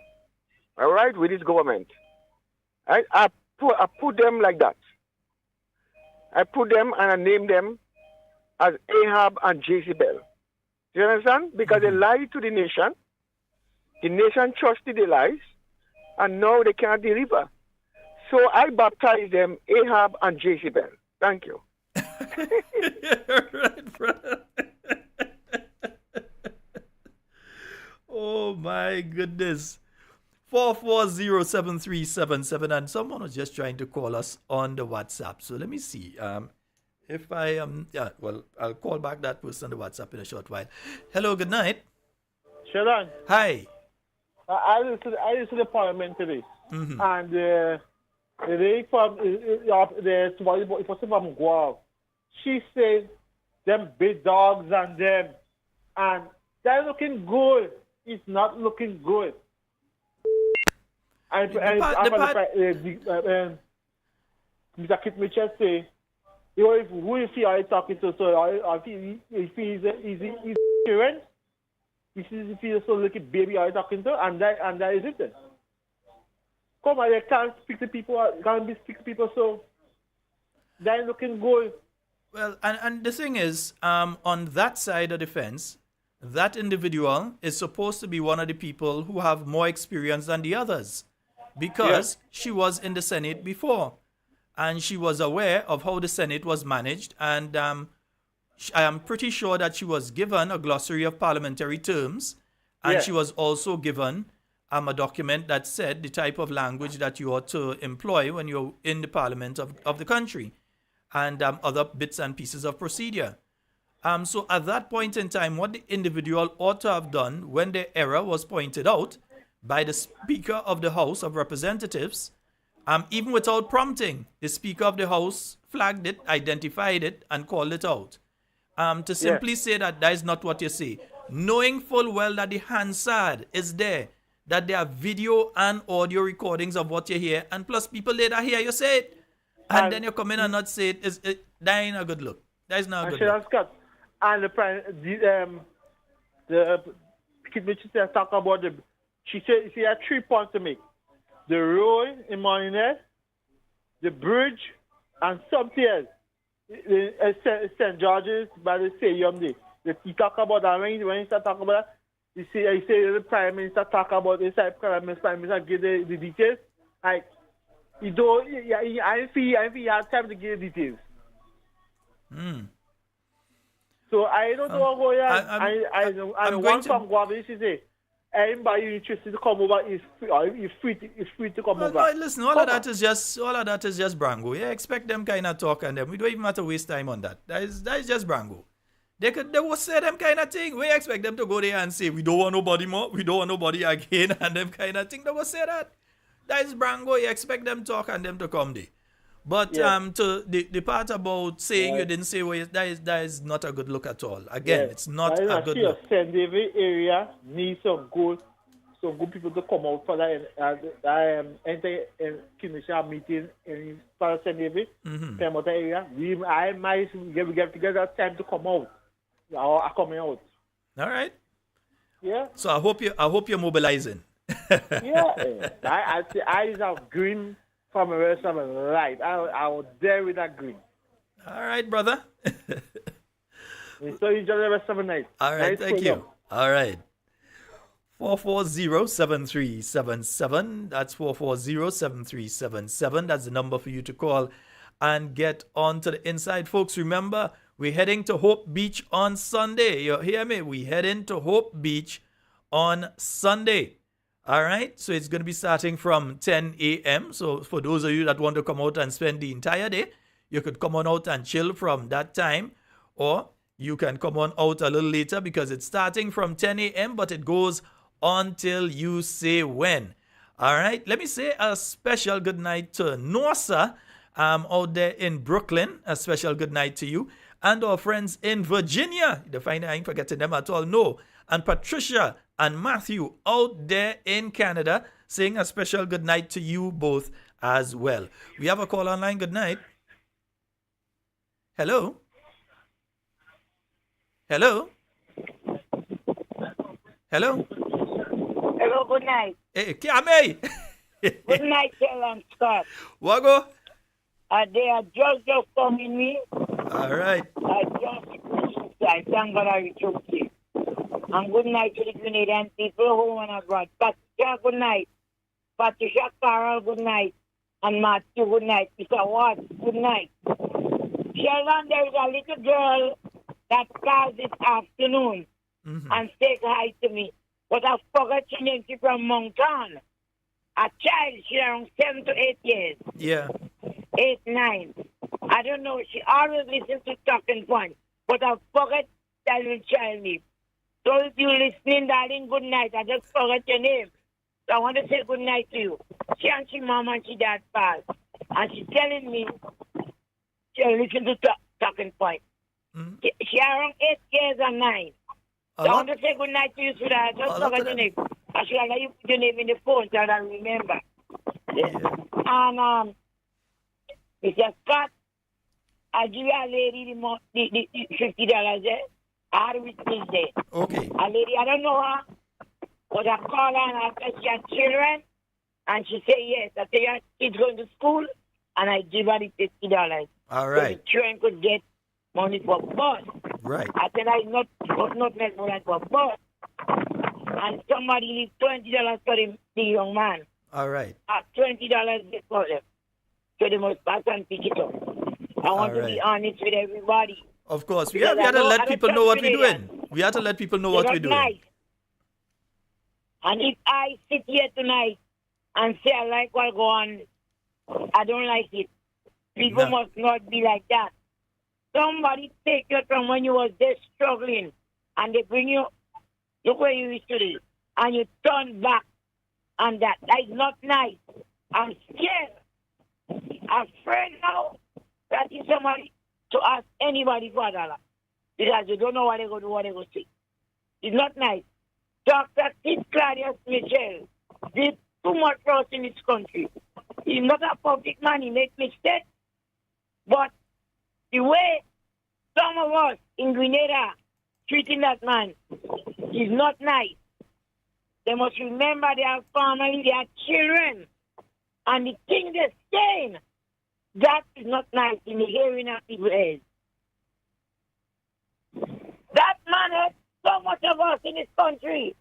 And to hear people with any boss and you hear anything they're saying, a shame, shame, shame. Grenadians, Wisconsin, shame. That is not nice. But I am going to stick with him no matter what. I stay around a man because he doesn't do me nothing wrong. That man helped us. He helped people. He helped children. I know of a friend, Mr. Scott. That woman tell me, Dr. Mitchell helping I just help her. He helped her. She has her husband, you know. And she broke a problem. And the man helped that lady. Oh, God, and everybody running their mouth. Everybody had something nasty to say. Some of y'all are children. Blight will take all you. All you have to stop that. Stop that. Ask God to forgive all the things that you saying about that man. But God's going to see him through. And some of you don't stand nothing on the phone for me. I don't want to see nothing about them on the phone. Nothing. All you ungrateful. Ungrateful is a sin. And I took bad mind. I remember when you had a Tuesday and a Thursday, people line up in that office in Bushes. And some of the same people, I hear in the ears. Nobody come and tell me they hear that. I hearing them. All this ungrateful nation. I don't like that. And stay away from me. Stay away. Don't come and ask me for no some right and not stay away from me. I don't like that. I don't like that at all. It's not nice. I remember when I came from America and I went there with it and speak to them. I used to go there every Saturday at my market every Saturday. So how could I turn now? How could I get with anybody and run me mouth on him? Papa God could turn me head back. When nobody is watching me. Nobody. I cannot do that. I can't do that. Hey, Grenadians, I have to remember the little things. When I hear that lady getting on, I said we have to pray for that woman. We have to pray for her. Have to pray. And I used to the parliament turn a kind of bacchanal place. Showing more than 10 and that's not supposed to be. Shame on all you. Shame. Some of you are always educated people. Shame to go in the House of Parliament and throwing all kind of words. I never experienced that. I've been going in the Parliament since Ellis Matthew Gary. I never hear them kind of thing. You couldn't even laugh. That Grenadian. I scam you short shame. People laughing at us. I sit down in somebody's day. Nothing going on for us. Nothing. Nothing going on. What we have to do is to give us people work. Or I'm not with Mitchell boy.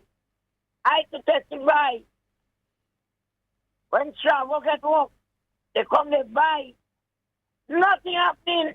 People suffering, but we suffering in England. Oh God. I'm lying. We're going through a hard time in this country. Pressure. The pressure on all of us. Pressure on the MNP. Pressure on the NDC. It's sad to see what happens to the country. It's a Deacon Mitchell. Think about it, sir. Poor people suffering. Poor people is suffering, sir. I wish I know you listening. Or if you don't listen tonight, somebody will tell you what Mysterious has got to say. Poor people is suffering. The same people that vote for you, they're suffering. Sir, the amount of people are living town, them boss man don't even want to come back. Anyhow, all you have a good night. That's all I have to say tonight. All right, And Cammy. pray for these people. We have to pray for the country. Okay, down here we going. Tell them good night. Good night, Gabby. And good night to Mr. Watt. And all the people that just stretch hand for me. Thank you very much. I appreciate it because I'm suffering. I'm suffering. All right, Yeah, Gabby. good night. Good night. And we have a caller on the overseas. Hello, good night. Hey, Sheldon, good evening. Good evening, bro. How are you? I'm good. How are you going? I'm quite fine. The political comedy show continues. Well, that's why you had to call what Parliament was today. You know. That cannot be described. What Parliament was today cannot be described as anything else but that. It was a comedy show. Yeah, but what I'm saying is we have to remember and be mindful that we have to take them on about the serious issues that are facing Grenada. And I'm suspecting that this distraction, this large distraction that they've dropped on us, is in preparation for some stupidness that's coming up the line. We must not be bogged down talking about what is past and gone. That already is finished. The NMP has not lost anything because of people moving to the other side. It's not the first person, and God forbid it wouldn't be the last. To those who keep talking about convention, do you know the constitution of the New National Party? Do you know that the NNP has its own constitution as every organization is supposed to have? Well, based on its constitution, the NNP will call the General Council and then the convention when it is right and proper. Now, the talk that NNPites have found themselves carrying is this talk about age. Joseph Biden in the United States is 80 years and he's thinking of going for another term. 80. Dr. Mitchell is a young 75. He's still quite capable of leadership. We must not continue to carry the propaganda of the NDC. We must continue to focus on the wrongs they are doing and the right things that they are not doing. We know that they live on Facebook and other social media platforms because that is the only thing they have. We know that there is a level of disunity within the ranks of the NDC. There is. And even more so now that they have done what they did Sunday and today. And we must not waste time on this because that is just distraction from the real issues that continues to plague our society.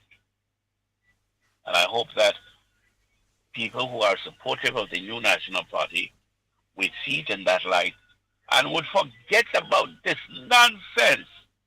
Right? When crazy people do things, all you have to do is laugh and move on. Right? And don't concern ourselves with this nonsense about what she say, what she didn't say. So what? She have more to say, and there is more to be said about her. Why don't we just leave it alone? Let's start meeting them on the things they have promised to deliver and are not delivering, and the mess they're making with people's salary and how it's affecting people, and nobody's saying anything about it. Shalom, have a good evening. All right, my brother. And we have another caller. Hello, good night. Hello. Hello. Hi, good night. Your live caller. Hold on. I can't hear you properly. Just give me Because 1 minute. you're in a lot of Not noise. 1 minute. 1 minute? By the time a minute pass, I gone, Papa. A whole But minute. I hear you very low. That's on your end. That's on your end. Yes, good night, Sheldon. And how are you? I'm good. Right. First of all, let me say I watched Parliament today and it was a dark show. But anyway, Before you move forward, could you move away from the noise that you buy? I'm hearing it kind of loud. Load down that volume from that device. Yeah, I'm hearing it loud in my headphones. Yeah, much Load down, better. right down. Much better. Go ahead now, yeah. Right. Yes. first of all, it was a dog show, but I just want to. Now, we don't call it a dog show, you know. I ain't calling it a dog show. I said it was a comedy. Well, No, don't, there's no dog inside it. No, we ain't going that direction. No. When I say a dog show, I don't mean literal dogs. But it's like my good friend, a comedy session. My good friend, shall you withdraw the statement? We're not saying that. Okay, Nice. a comedy session. Right. Sorry and apologize. You see, that is what the member St. John should have do. But go ahead, Papa. Okay, in truth, because I heard that very clear. Yes, go ahead. Yes. I want to ask about maybe 2 questions before I make a comment. If Dr. Mitchell would have won the NNP and Dr. Mitchell would have won the election, I wonder what the goody lady would have done if she would have stayed or if she would have go because she wanted the leader to step down and to hand it over to Peter David, which is the party on constitution, which is the party which is not constitution based on the party's constitution. Bro, I have bigger fish to fry than that right now, you know, according to the last caller. Who gone. Who want to stay will stay, who want to go will go. I ain't asking no question about them. They gone. That's the business. Yeah, but what I'm trying to say is, second of all, if Peter David was given the leadership, which some of them they wanted, and has lost the election, what some of them would have done? Would they stay or would they go? Because I've listened to Parliament today, and all what I saw was total disrespect.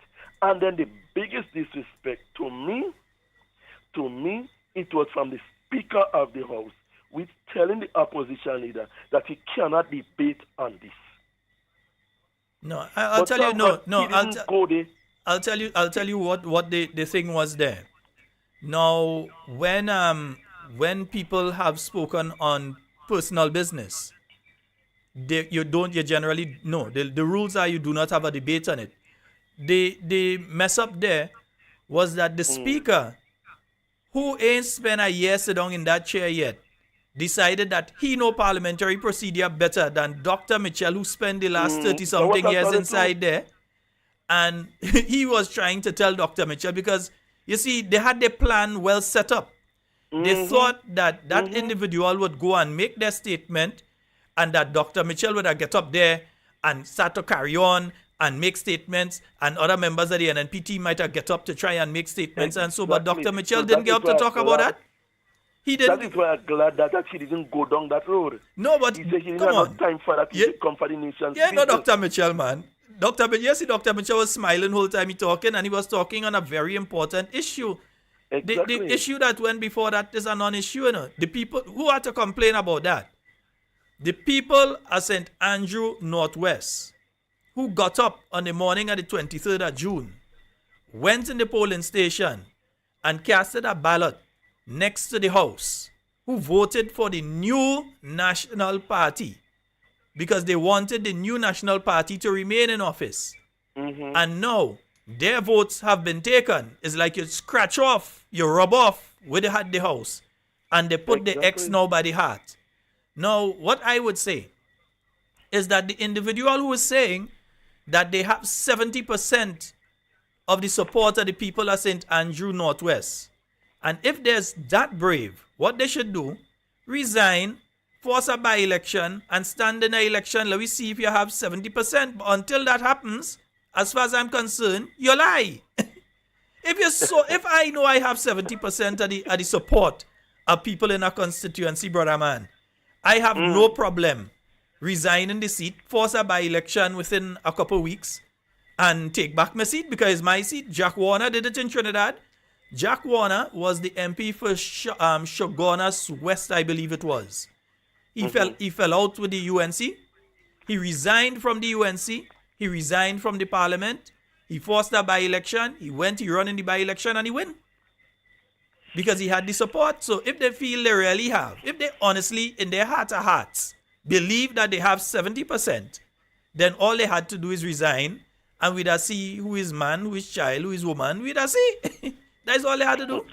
But what I'm saying, that's just my perspective. me, do you think I could join an organization what with victimizing people, sending people home, taking away your jobs from you, who you think is supporting NNP? You discriminating the police of the police, taking away the 150 from these poor people where cost of living is rising, and taking back the houses from the people in Carriacou. Come on, and then I have to join that organization.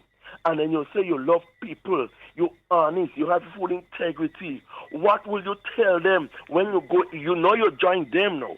What will you tell them? Would they listen to you? Would they listen to you by knifing the people on them? Or would you go down that same road by continuing knifing the people? Because it's all about me, myself, and I. Sheldon, I leave the crew with that to think about and to ponder about. How can you think to do this kind of thing? How can you sleep at night when you're supporting a government what is doing this thing and failing to speak about it, but rather you're trying to water down the former political leader who help you, who make you, who shape you to be what you are today. You know, that's just issues, eh? All right, my brother. It's just issues. I'm not bad-talking her, I'm not maligning her, but these are issues. How could you sleep at night? And how could people support things like that? But then we call ourselves Christians on Saturday, we go to church on Sunday. Some of us, we catching spirit falling down, all kind of thing. And then we still supporting this kind of a thing, knifing people. Come on, how can we do that? Can we have a conscience? Anyway, let me give somebody else a talk. All right. Continue hearing them. Okay, brother. Have a good night. All right. And I'm going to hold on the calls for a short while because I want to introduce some issues. I honestly do not want the program. I'm going to hold on the calls because I want everybody to hear it. I don't want the program end up focusing on one individual and what they do today because that's their intention. Yeah? So their intention started with they had to get that letter to the New National Party by a particular time. It followed with the activity on Sunday. It continues with what they did today. They want to be the center of attraction. Meanwhile, while all of us focus over there watching them with the shenanigans, poor people over there lose their 150, lose house, suffering, price of food stuff going up. Some of them can't send their children to school. All sorts of things happening there. So they're taking we attention and have us watching that direction.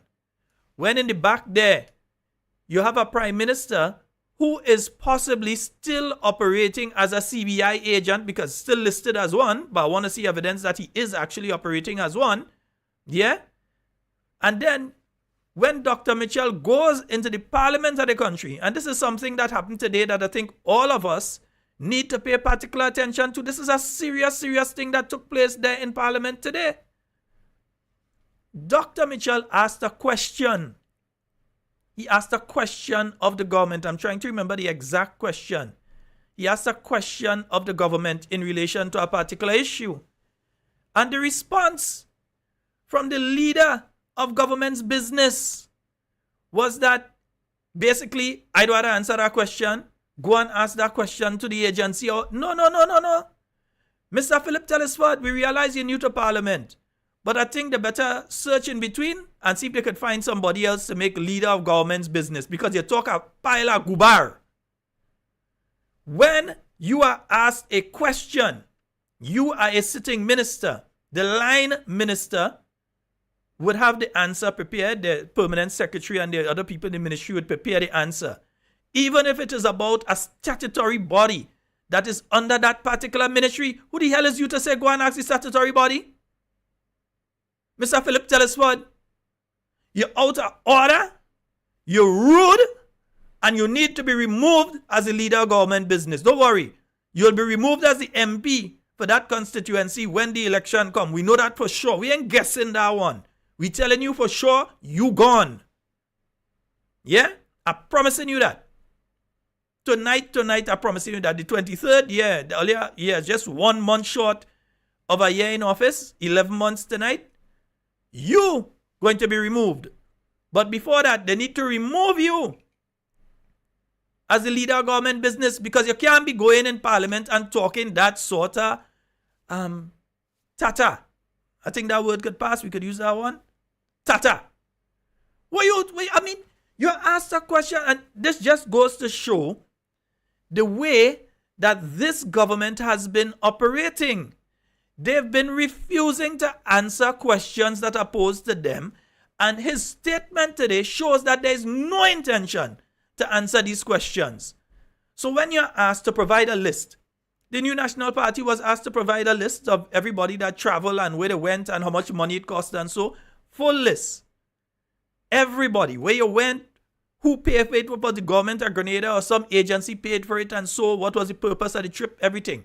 When the New National Party sent that to Parliament, I think it was one of the opposition senators at the point in time had asked for it, it was properly done and sent in. You ask this government for it, they give you an overall figure, and they refuse to say who went where. Like they didn't even keep in track. Like people that just jump a plane and just get a call afterwards and say, hey, I'm in Dubai. Or they jump a plane and you hear, hey, don't worry, man, I'm in Singapore. Because they refuse to provide the list with that information. Again, Dr. Mitchell asked a question today, and I'm still trying to remember the exact question, because out of a lot of things that stood out to me today at that parliament sitting, you see, that is the most dangerous. You're talking about a group of people that already not engaging with the Grenadian people in a proper manner. They will not come and sit on a call-in program so that you could call. If they go on a call-in program, bet your bottom dollar, they have 60 people line up. They're going to keep that line busy so that you can't get through to ask any question. Yeah, and then they open the phone line for a short while so you can't really ask anything. Right? The second thing they're doing is that if they have a town hall or so, they're making it basically into a mini NDC rally, so people actually coming out in the NDC t-shirt and so, and then they hogging the limelight. They're giving this one question, that one question, go and ask questions and so you can't go there and find out anything either. But then they're saying, well, we're talking to the people and we're engaging with the people and that kind of thing. That is what they're doing. So they're refusing to give you information. In fact, what they're basically saying is that they will give you information when they think you need to know. So the leader of His Majesty's opposition, come on, listen. From since the days of Sir Eric Matthew Gary, Herbert Blaze, you had people like Forsyth and all these people and them way back in the days, long before my time. If you check the Hansard, you have never had a situation where that kind of thing was said to somebody that posed a question in the parliament. This is not just, this you ain't doing Dr. Mitchell a favor. Dr. Mitchell ain't asking the question just for here, no. Dr. Mitchell is asking that question for every single man, woman, and child on this island. So when you brush him off like you don't have to answer that question, every single person on this island is slighted. I think all you understand. This thing is a serious matter. I hear Dr. Mitchell ask the question. He said, well, okay. So he waiting on the answer. The man basically said that, hey, I don't have to answer that. Then you have two others. I think one of them went to the Prime Minister as the Minister of Infrastructure and so in relation to Molyneux and so. So you telling me that Ole know what's going on with the Molyneux project, so Ole could not answer the question that Dr. Mitchell asked? So who in charge then? Well, we know the Prime Minister always flying like a lugaroo on a moonlit night. But still, who in charge? Because if you are asked a question, and they weren't asked the question this morning, the questions weren't sent to them yesterday, These questions were posed several weeks ago. So they had enough time to compile. It doesn't matter who is in charge. The people in the ministry ain't change. So we're trying to give the impression now that all the people in the ministry are works and so gone over and working in health and those in health come over in works. No. So to not be able to answer those questions says something about what we go. Listen, we are very close to actually being a dictatorship, I realize that. Where you can't even ask questions. And this is truly the proper channel. This is the channel that you're supposed to be able to request information and receive it. out of everything that happened today, you see that is the most dangerous. Yes, the disrespect and thing, the telling people shut up and all kind of thing. Yeah, don't worry. Their time go come to get it shut up. The same shut up they're talking, they're going to get a dose of shut up. Wait, they're going to get it. The time go come, they won't get it shut up. We meet who was more brango than them before, you know. And what they end up with? 0 seats in parliament. A unicycle was better than them. Yeah?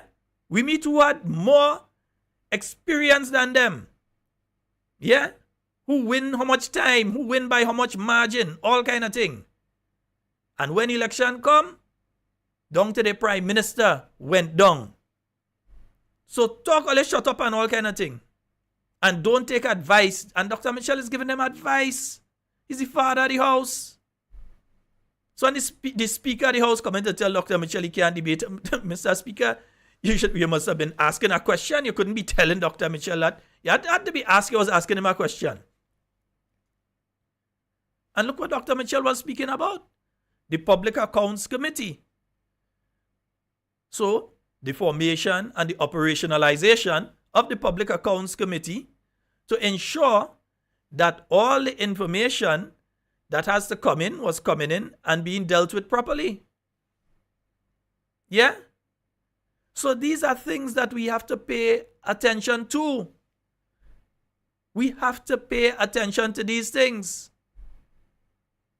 Again, sometimes they have us looking so when they're doing something in the back there, and what they're doing in the back there is what does affect us. That is why they just wait until when our focus is shifted onto Lyman and all these other things. When we focus on all kind of other things on our weekend, and that's when they're releasing information like Allied Healthcare and all these things. That is when they're releasing these things. We have to be careful. We have to pay attention to what is going on. Don't lose focus and start. Listen, the people in St. Andrew Northwest, they are the ones that have to call and talk. You see, like how the people at St. David call and talk? Those who give their vote, and they give their vote for the new national party, and now their vote has been taken and placed by the hat. So you scratch off the house and you take you take it off of the ballot now and you put it by the hat. Now those are the people that have to call and talk. I ain't have nothing to say. It's not my vote they take, you know. It's all your vote up in St. Andrew Northwest. So it's all you that have to call and talk. They win by 100, but yet they still have 70% of the vote. Just over 100. They win by, but that's 70% of the support in the constituency. You're right. Go to our by-election, we go see. Prove me wrong. Go to our by-election. And we go see who have 70% of the vote. Total madness. Look, they have some craziness taking place right now in relation to salaries. A caller mentioned it a while ago. They have all kind of craziness taking place in relation to salaries. Now, the government has said that they're going paperless. I'm going to come to the phone lines just now, callers. So hold on a little bit. The government has said they're going to go paperless. And in saying that they're going to go paperless, they've decided that they're going to email people's pay slips to them. And some of them people even get paid, but they're getting pay slip. But they're going to email. You know what happened? They send the wrong pay slip to the wrong people. So in other words, you send my pay slip, you send it to Jill, or you send it to Marilyn, or you send it to one of them. So even if that person didn't know how much you're working for and all more other information, like if I'm paying off a loan or whatever, they now know. And it's not one or two instances of that. It's a lot. So they can't even get that straight, much less. Yeah? And then VAT payments come in this week, so we know, yeah, make up to the one or two they have to pay now. Well, it should be paid now. Shouldn't be hearing anybody saying, oh, they ain't get paid now. Yeah? Or they should get paid by now. Because they get a VAT payments this week. And somebody's just telling me that, yes, you won by 130. You win by 130. So how could you win in a race? You win by 130, but you have 70% of the support in a constituency. When the Prime Minister had to go up there and beg people from his own party to not be upset and to support you. How you have 70% of the support? Go to the polls and we go see who has 70% of the support. Yeah? Nice?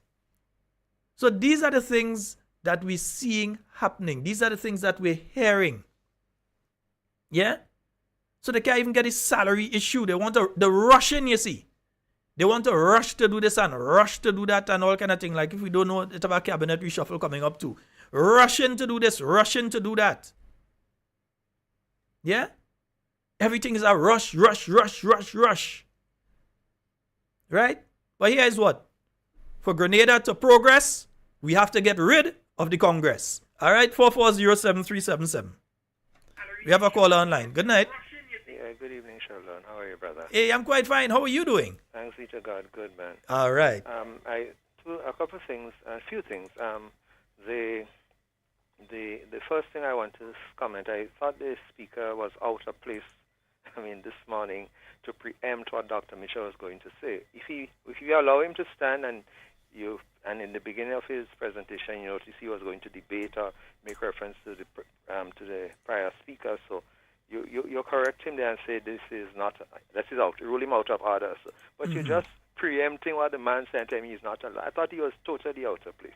Then the other thing is because see, brother, before you go further, they really expected that. You see, they planned the thing. That is how the order paper come and it missing. Imagine the order paper missing certain sections, all kind of nonsense take place. It is because they had their plan. They structured the thing because they wanted her to talk early. She could have done what she did there. She could have did that at the end of the parliament sitting. She didn't have to do it at the beginning. But they wanted to do that because they wanted her to do it while Dr. Mitchell was there, hoping that he would react in some ways. The doc was smiling all the time. That's why they did it. But go right ahead.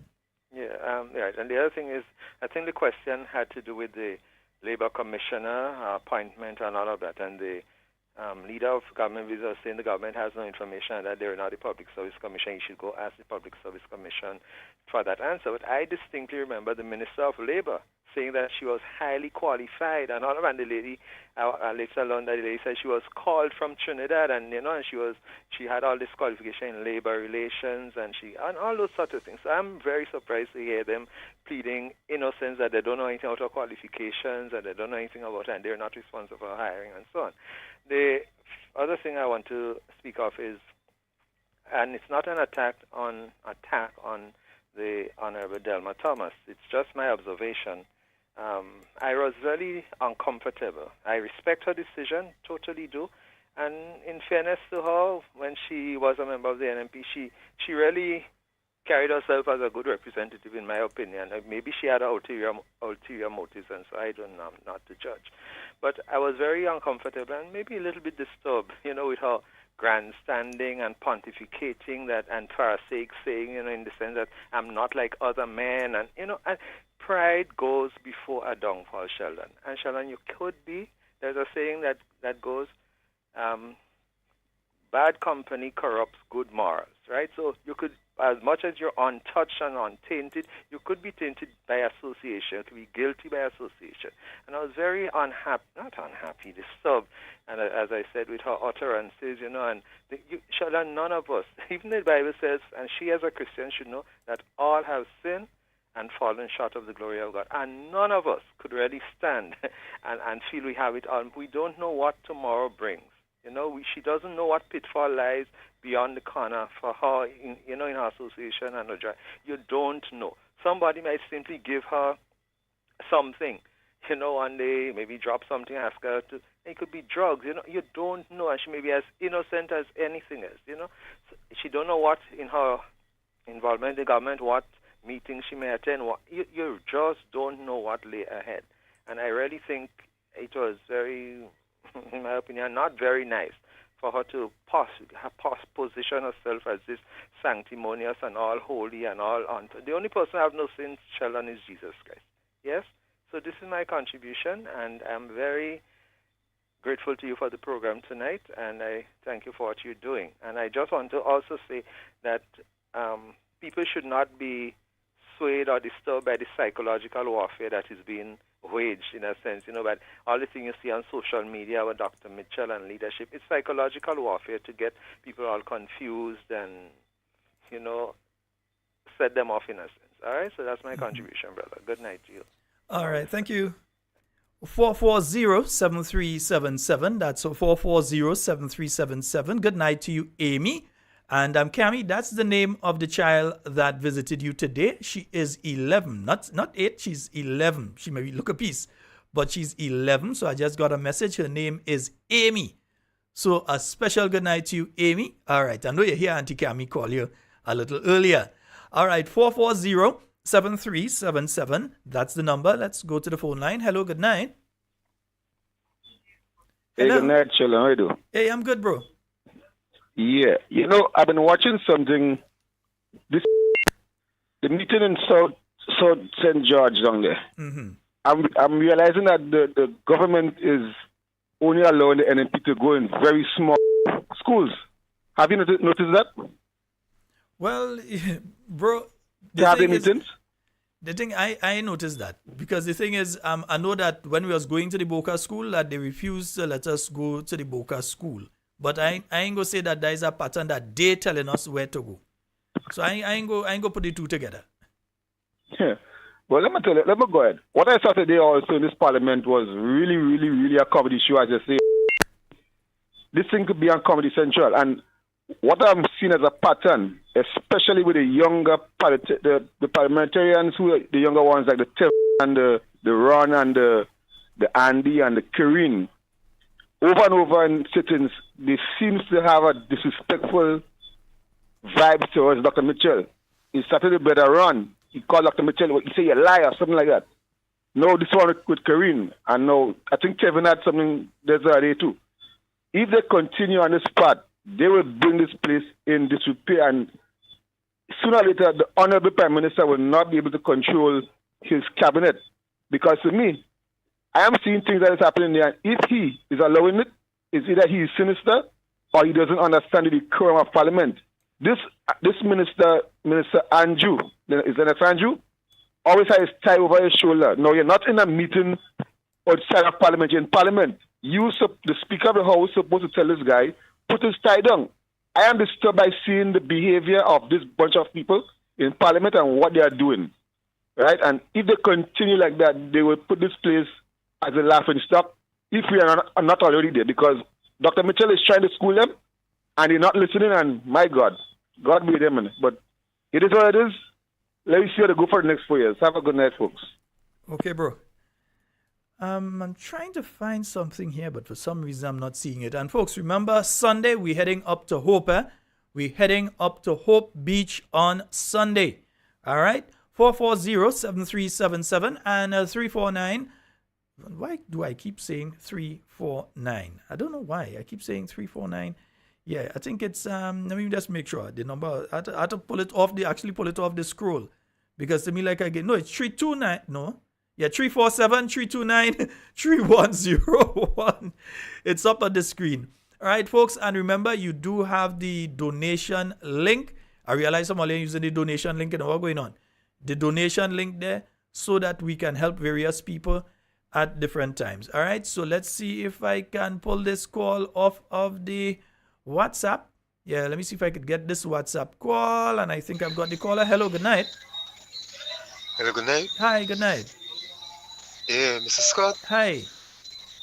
Yeah. This weekend, eh? Yes, sir. Just before the Parliament over today, I heard Miss Clive Morris calling talking about. So the minister wasn't in the Parliament today. I didn't hear what you said. Sorry. Well, Miss Morris was talking about the Minister of Health. He wasn't in Parliament today. No, he's a member of the Senate, so he wouldn't be up at the House of Representatives. So he would not be there. Yeah. Yeah, but she said something today that really made sense, because I was saying even if he wasn't in there, one of them should have spoken on something on health too. But nobody didn't say nothing about what's going on in the country when it comes to health today. And I think they touch on a lot of things. Well, what I would say is this. What I would say is this, though. Even though he's a member of the Senate, which means he can't be in the same place with Dr. Mitchell and the others, what we used to do is that when you have a minister who is a senator, a full minister who is a senator, in the House of Representatives, one member would be assigned the task of reporting on that particular ministry. Yeah, because So that my Miss Moore said that today. Yeah, there was no excuse for no report on Ministry of Health. No, Because he put on with the medication that missing and so on there that they don't have, come on, something definitely wrong. Yeah, well, when the lady say she has 70% of the vote, I guess she might add Shion and Gloria on together probably. So she get a score. Boss, one thing I learned: my vote is my vote, your vote is your vote. We. Well, I guess that's how she get it. I guess that's how she get a score. So she might add Shion and Gloria on now because she on their side now. So she might add Shion and Gloria on together, and she get 70%. So that means Gloria out then. Because she take Gloria on too, so I mean Gloria out. Yeah, she take Gloria out. Gloria out now. So she in charge now. Oh boy. All right, my brother. We thank you for your call. Yeah. All right. Yeah. Yeah, man. Yeah, she take Gloria out now. She grabbed that. 440-7377. That's the number for you to call and get on to the inside of tonight's program. All right. Yeah, somebody's asking me why Gloria was there. No, the senators can be there, but you would see them sitting in the back of the ministers. It's because they can't speak. They have no part to play when it comes to the House of Representatives. The only people allowed to speak in the Senate are the senators. The only people allowed to speak in the House of Representatives are the people that win their seat, the parliamentary representatives. All right? So just making that a little clear for you all. We have a call online. Hello, good night. Yeah, bud. Hey, what go? Sheldon. Yes, sir. Bull speaking here. You didn't even have to say bull speaking, you know, from the time you talk. I know the voice, you know. All right. I want to say something. Why they afraid Dr. Mitchell like that? Because they know what has happened, brother. I don't see nothing wrong with Dr. Mitchell. He go run again and he go put the country on foot and he go step back aside. I don't see nothing wrong. Let me tell you this. I don't see nothing wrong. Bull, you want to know why they afraid him? Yeah, let me hear. Dr. Mitchell has been the most successful politician in the Western Hemisphere. There has been no politician, none, in any country that has been as successful as him.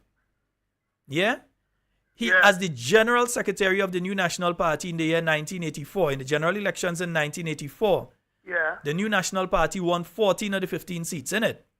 Yeah. You was wrong. I wasn't wrong. But Yes, 1984. I was wrong.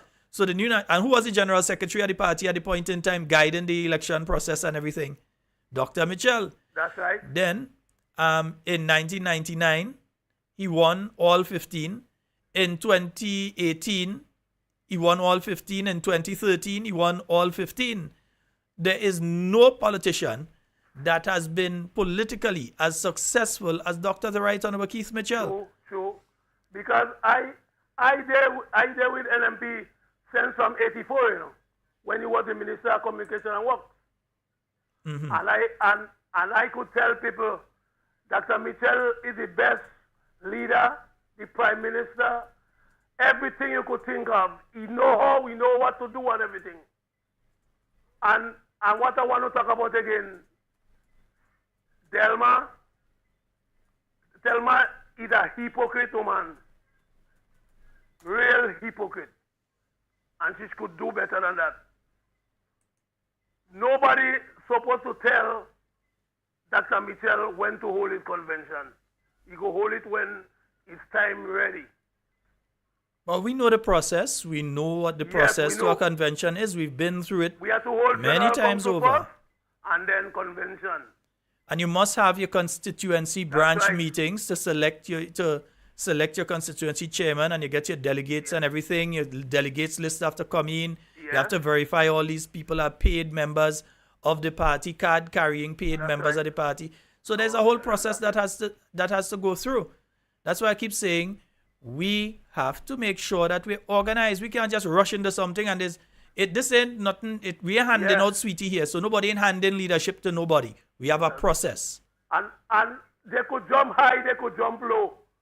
Anytime the election call is 15 again, what Deacon and them better be careful. Claudette says so much a thing about Peter David and so much a thing about how we greedy and we needy. Claudette go get it every time from Peter. And I've seen it and I know it. Because I'm not afraid of them. They won't set a bull. Show it if they can shut me up. Anywhere I go, I could speak. Because I like what I like, I believe what I like, and I stand by what I like. I'm not a hypocrite. So, have a good night, bud. All right, bro. Thank you. Yeah. Yeah. And folks, again, what took place in Parliament there? From all that took place in Parliament, I'm telling you all, the worst breach is, you see, that one where Dr. Mitchell posed a question about the criterion being used to select. Listen, all that had to be done was the leader of His Majesty of government's business had to simply ask that question from the public. In fact, they probably were the ones that put it together for the Public Service Commission. We have a call online. Good night. Hey, Sheldon, good night. Hi, What's good night. the IMF report? I have not seen the IMF report. I think they're still around, I think they were still having meetings. I'm not sure that they have left yet. I'm not sure that they have left yet. What they would do is they would send a preliminary report, and then that would be followed with a more extensive report a little while after. So they'll have a preliminary report when they're leaving or they have left, and then you have a bigger report coming out afterwards. But I haven't seen it yet. Also, it's not ready as yet. No, it doesn't seem so. All right, thank you, man. Yeah, all right. No problems, bro. Right. Mm-hmm. Yeah, okay. Take care. Yeah, so that's how it goes. The IMF come in, they meet with various people and then they, at the end of the meeting, they issue a statement, and then afterwards they have a report that comes out a little while after. I think we have a caller on the WhatsApp. Let me get the WhatsApp line. Hello, good night. Hello. Night, Sheldon. Hey, good night. What's up? The man I talked before this call, so they know. That's my uncle, that man bad for he green. Sheldon. That's my true green. Good night, uncle. Good night, uncle. Yanni speaking. Velma speaking. Hey, Sheldon. What I watched today in this House of Representatives thing, I just lie down on my bed and watching my TV in my room. And Sheldon, this woman, Delma, this woman is not a doctor, but she's talking anyhow, all about the place. But dear, so much thing happening in this country. We focusing on the wrong thing. Let us not make the program focus on. That is what they want. We blasting them on all kind of issues, and now we only talking about Delma. Now, forget her. Forget she. No, what I mean, what I'm trying to say. Enough people talk. Let Northwest people, St. Andrew, Northwest people, the people that to call and talk. Once they call in and talk, I ain't saying nothing about her again. You understand? Yeah, but what I'm trying to say, that is that despite of what they try to do, I want to tell my Prime Minister, the Right Honorable Dr. Kit Mitchell, that I'm very proud of him for ignoring her. He ignored her. He didn't give her what she was expecting from him. She didn't get it. And I applaud him for that tonight. And I want us, the enemy people, to do exactly what he did. When they come with their stupidness, we ignore them. Ignore them. All try to do, ignore them. Focus on what is important. I don't understand these people. When NMP was winning the 15th seat, they're complaining that the country don't have no opposition. They could just do what they want. Nobody to say anything. They have a problem with that. No, they have an opposition. No. They still have a problem with that. They don't want the man to say nothing at all. The man can ask him a question and it's respecting him.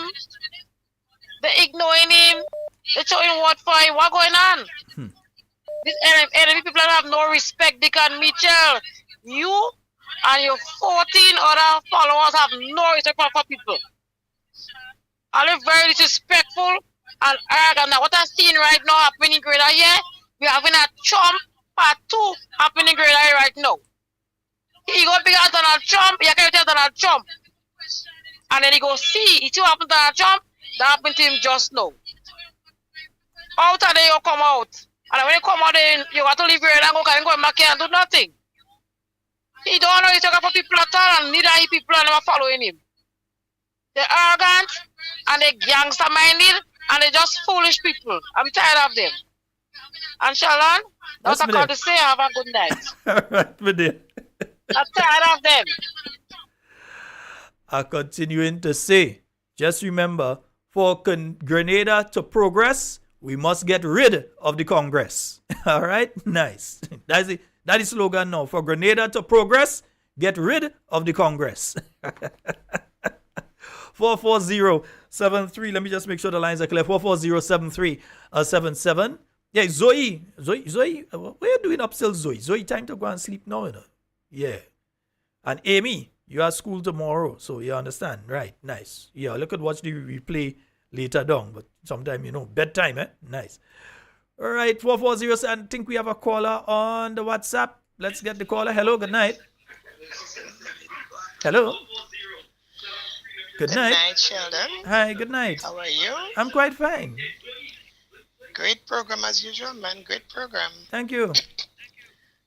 Okay, so today I was listening to the Parliament, and Miss Pierre asked a question. Well, she mentioned about health, concerning the the shortage of medication in the hospital and stuff like that. And the response was, they owing a lot of money, millions of dollars for medication, and the medication is not cheap. And it's really costly to buy medication to put in the hospital and what not. But the way the people campaign on health, I was shocked to hear this sort of answer, because if you want to build a new hospital, where are you getting the money from if you cannot put medication in the present hospital? So that's I don't understand the money they take in and build a new hospital. They could buy the land to build a new hospital. They could buy medication to put in the hospital, or pay off whatever they owe in, whatever the country owing, pay it off and buy medication for the hospital. You know what would be something? All right, my dear. Thank you. You know what would be interesting? It would be interesting to hear which law firm is doing the transaction in relation to that land if it is bought. We have a call online. Good night. Good afternoon. Afternoon. Good night. Hi. Your live caller. Go right ahead. Hello. You're live. Hello. You're live. Go right ahead. Speak to us on the phone line. Ignore the radio in the background. Speak to us on the phone. Okay. Yeah. Yes. I'm calling in reference to the lady that called before that one. Mm-hmm. That saying Mr. Deacon is disrespectful. When this lady was on Kit Mitchell, used to tell people how they too damn greedy and they too where she was. Well, she could have been right here in Grenada because that didn't used to happen. And saying all kind of thing, remarks about poor people, and where she was. My dear, as it is right now, you're making some statements there that are not true. When you hear that, where were those statements ever made? When the teachers and them was striking for money, and he said they're too damn greedy. No, did you ever hear Dr. Mitchell make that statement, or somebody tell you he said that? You hear Dr. Mitchell say that? She didn't hear that, and you hear that because... You hear Dr. Mitchell say that? You heard a statement like that being made? Did you hear, and when did you hear that? Now, notice where my hands is there. I ain't hang up. The person go because they can't defend what they're saying. You see, sometimes you don't have to just cut them off, but you have to expose that what they're saying is not true. It's simply not true. Yeah? You see, a lot of these people... Somebody tell them something and they run with that like if that is the truth. No. You find out for yourself. When we say somebody say something here, we just pull the clip and we play it for you right after. Yeah, we don't go down that road. If you say somebody say something, we pull in it and play it for you. Right? We have a call online. Hello. Hello. Hello, caller. Caller on the WhatsApp. Okay, that caller is gone. Let's get the caller on the landline. Hello, good night. Good night, children. Hi, how are you? Hello? Children. Yes, ma'am. I'm hearing you. You go ahead. Listen. One thing I would like to see happen. Mm-hmm. I would like the Sheldon. Speak to me on the phone. You know better than that. Go ahead. Hello? Hello? Oh boy, no. You have to speak to me on the phone line. Don't listen to the radio. Yeah, speak to me on the phone line. I think that's what happened to you there. I think you start to pay attention to the radio. No, speak to me on the phone. All right, let's try again. Hello, good night. Hello? Good night, Sheldon. Good night, my dear. How are you? Sheldon? Hey, you reach home, girl. Hello? Hello? You reach home? Good night, Sheldon. Yes, good night. Yes. These NDC people and them, they want to corrupt people brains, but tell them they ain't gonna make it. Dr. Kit had never said something like that. Tell them they ain't gonna make it. Tell them we're strong, they ain't gonna make it. Let her get the audio and play it. If he said, let her get the audio and play it. Yeah, we're hearing you. What is going on? Why aren't some people hearing me? Yes. Tell them, these NDC people and them, they want to corrupt people brains, but tell them I said they won't make it. And Dr. Kit had never said something like that. Mm-hmm. All right, my dear. I'm wondering if something has gone wrong with the phone line, because I think that's the second person that seems to have a problem that they can't. Anyway, when somebody else calls, we'll see if that is a problem on this end or if it's another problem otherwise. All right. So let me see. Yeah, let me see if I can get this one here. Hello? Good night, children. You're hearing me, huh? Are you hearing me now? I was hearing you all the time, but I'm asking if you're hearing me. Listen, one thing I would like to see happen as a result of two sitting in the House, I would like the Speaker of the House to go over the MP of St. John's speech. I would like him to go over that. And in truth and in fact, she did use the words. She did use the words. And the Speaker should get her to apologize to the Parliament for that. I listened it once, twice, 3 times, 4 times, and those words were used by the MP. The Speaker must take time off, listen to it again, and have her make an apology to the Parliament. Thank you. All right, my dear. I think we have a caller on the WhatsApp. Let's get that caller on the WhatsApp. Yeah, I think I have you in. Yes. Hello, good night. Good night, Sheldon. Hi. Good night, the young lady chair. I can't tell you, don't forget me. Oh, goodness. Let me see tomorrow. I'll get my friend to come with me and drop it off. Yeah, because I've got at home, yeah. Okay, and the caller who come in and talk about Kid Mitchell, tell her to Kid Mitchell alone, please. And so she deacon. I tell with him, this shit go down in Grenada. Oh, God. But girl, you're no easy. Tell her to Kid Mitchell alone. I tell him I'm afraid with him. Leave the damn man alone. Okay, my dear. Tell her mind she business. She business in she house. Not to Kid Mitchell.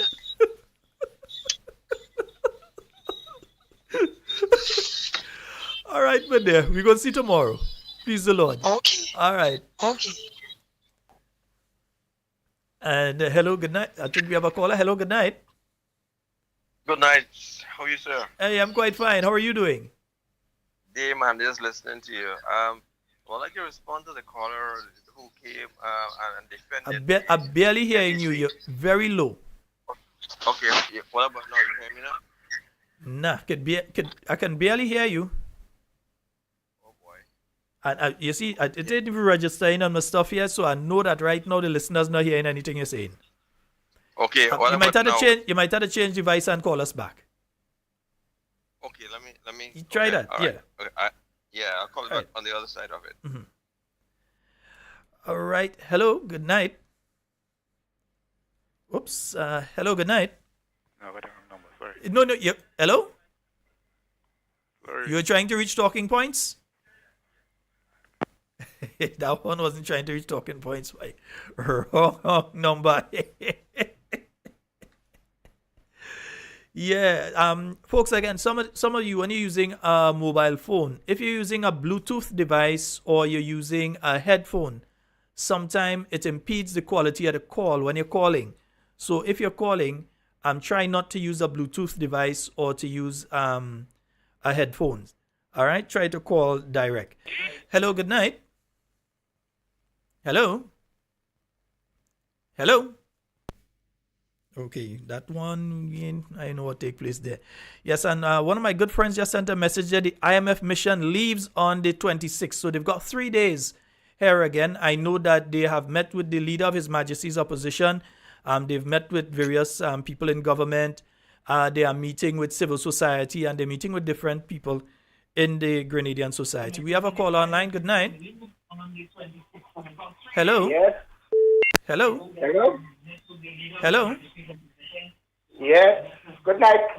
Good night. Good night. Go right ahead, caller. You're live. Yeah. I think you should look for clip with that lady. We talk about media and goody and let everybody hear. All right, my friend.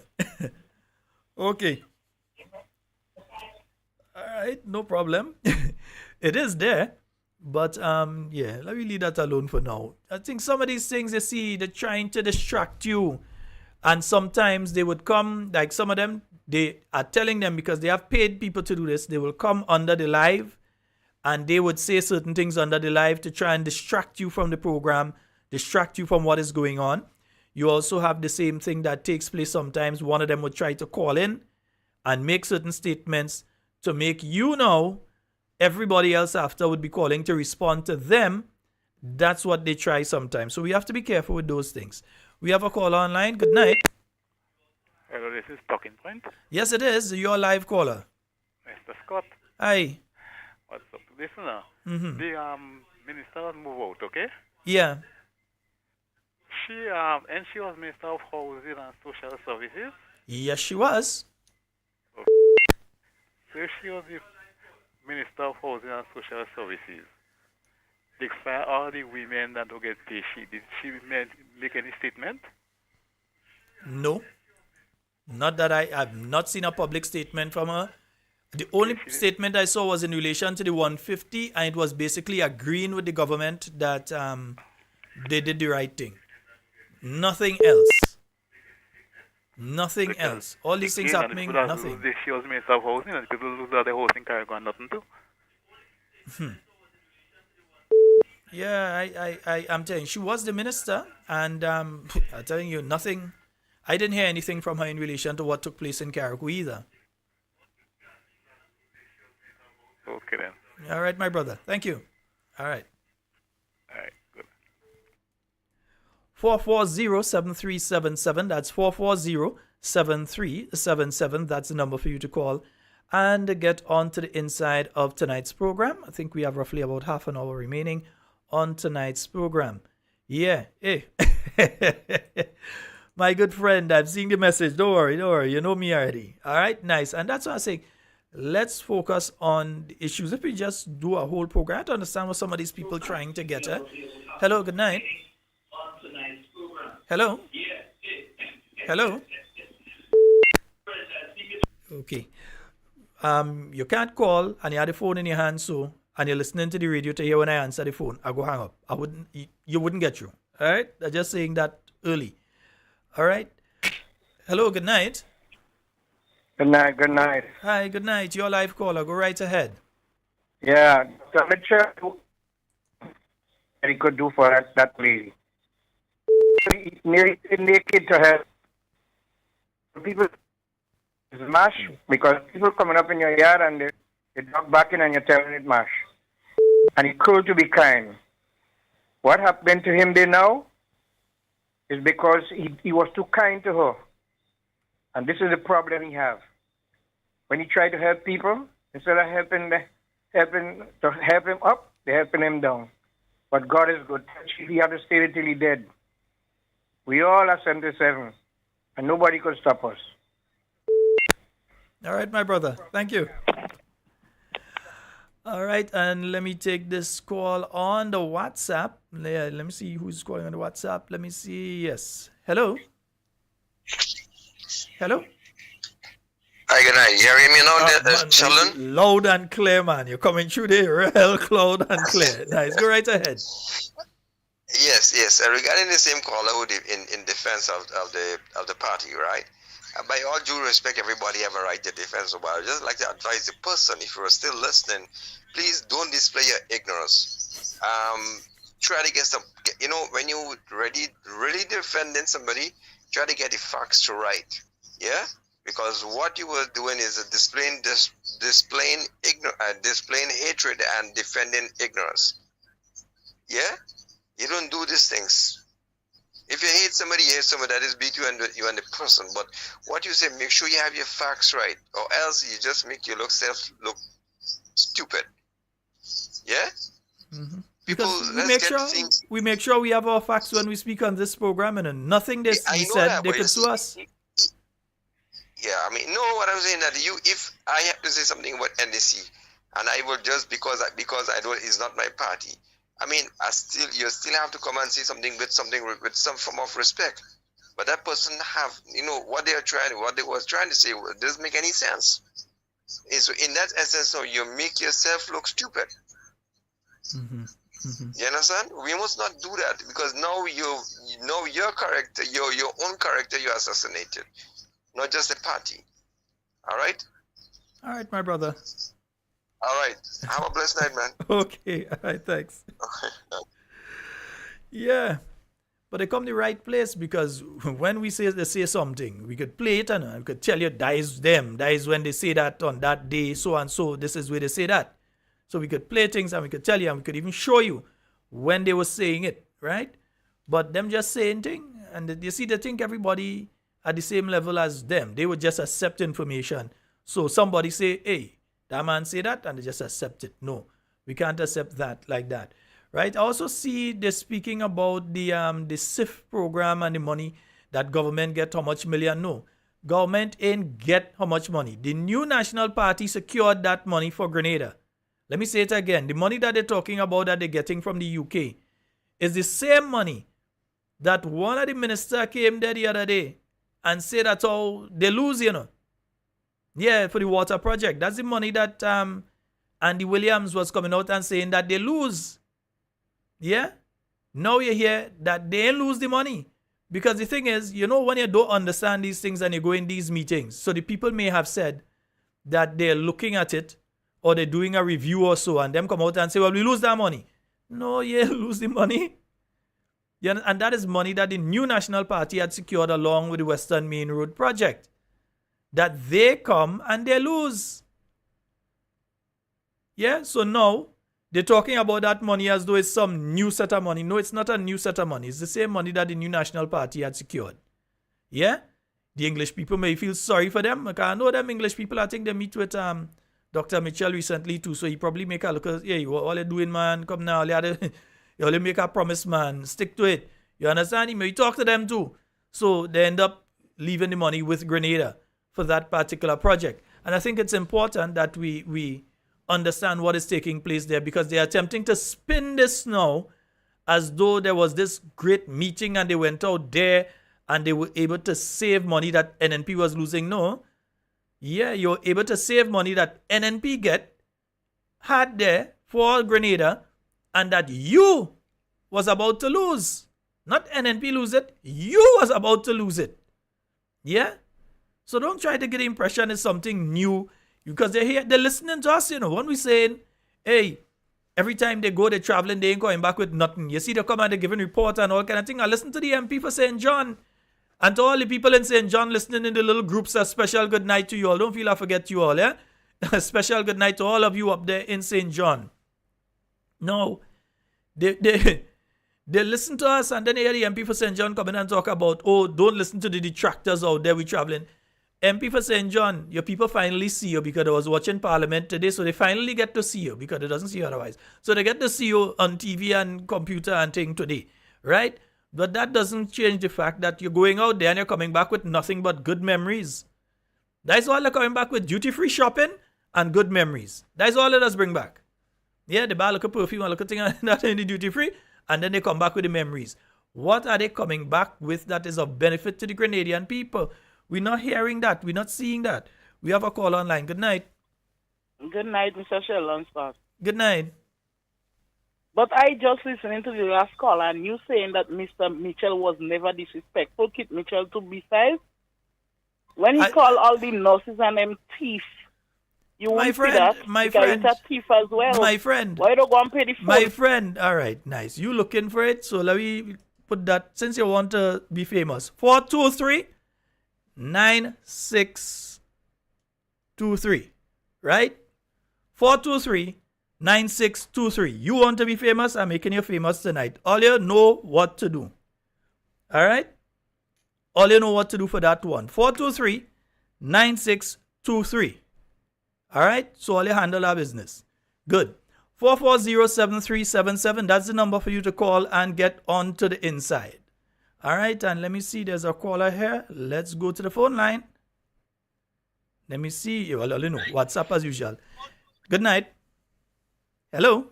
Sheldon. Hey, madam. Sheldon. Hi. I want these NDC people and them to, if they want to stay and be live, keep quiet. I want you to say nothing because when the Prime Minister doing all kind of wrong thing, they keep in the ball with them more clothes. They don't asking no questions. They ain't saying nothing. Tell them keep quiet when they come here and this live, keep quiet. And if they want to talk and they have the voice so big, let them confront the Prime Minister about the lies telling to the nation and about the innocent people they have suffering with the seed money and all of the children from the job and everything. Tell them talk to the Prime Minister about them things and don't call here and talk no stupidness here. And then if they touch you and they touch my Prime Minister, they have a lot of fight and they have that they won't want to fight. My you dear. Understand? Tell that woman just call again and saying thing there. I gave you all the number. 423-9626. You all just deal with it. Listen. No, don't let. My dear, hold on. You all fall in for the trap. They want to become the topic of discussion for the rest of the program.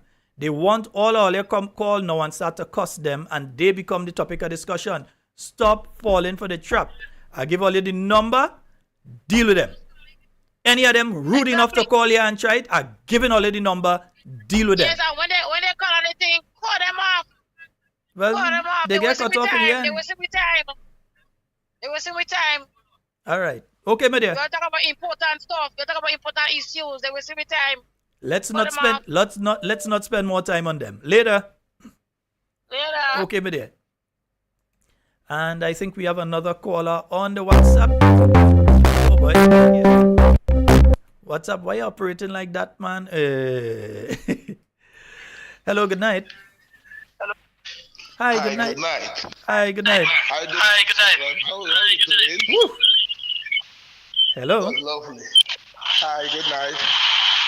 I don't know if you're listening to the program on the same device there, but I'm getting some kind of feedback. Well, it seems to clear up now. Go ahead. Yeah, I just want to find out, right? We all know that Kit Mitchell is a thief, and we know he. My brother, you really want to go down that road? Hello. We don't know. Hi, we don't know nothing about the Kit Mitchell, innit? We all know our Prime Minister not good, but we don't know nothing about this present one. There's something wrong. He is Jesus Christ. He's unstoppable. Nobody can touch him. Something really wrong. So I prefer to deal with who I know. I prefer to deal with the man who I know teaching. I love him. And the kid is the boss. And I want him to leave the boss alone. Today the boss teach them that he's the boss. And he is the boss. They can't tell him, they can't bully him, they can't do him nothing. So they want to play, they know more than him. They think they know. They don't know. Tell them to leave my father alone, please. And the lady that called just now, they tell you to bring back them people party. Please. No, boss, no. Later. Oh, God. All you go put me in trouble. Let our children listening. Oh, gosh, please. Let our children listening. Let me think. And you know, what they're trying now? They're trying to call from an unknown number. Yeah, right. So I go answer an unknown number, ain't it? Right. No, if you're calling, don't block your number. If your number unknown, then you want to be unknown, so we go remain. We will keep you unknown, ain't it?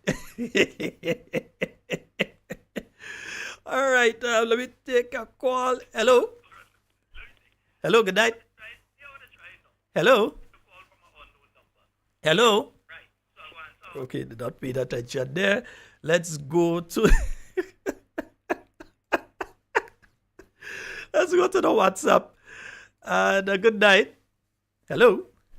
Okay, we missed that one. All right, 440-7377. Let's try the WhatsApp again. Let's go back to the WhatsApp. So we're going to try the WhatsApp again. Hello, good night.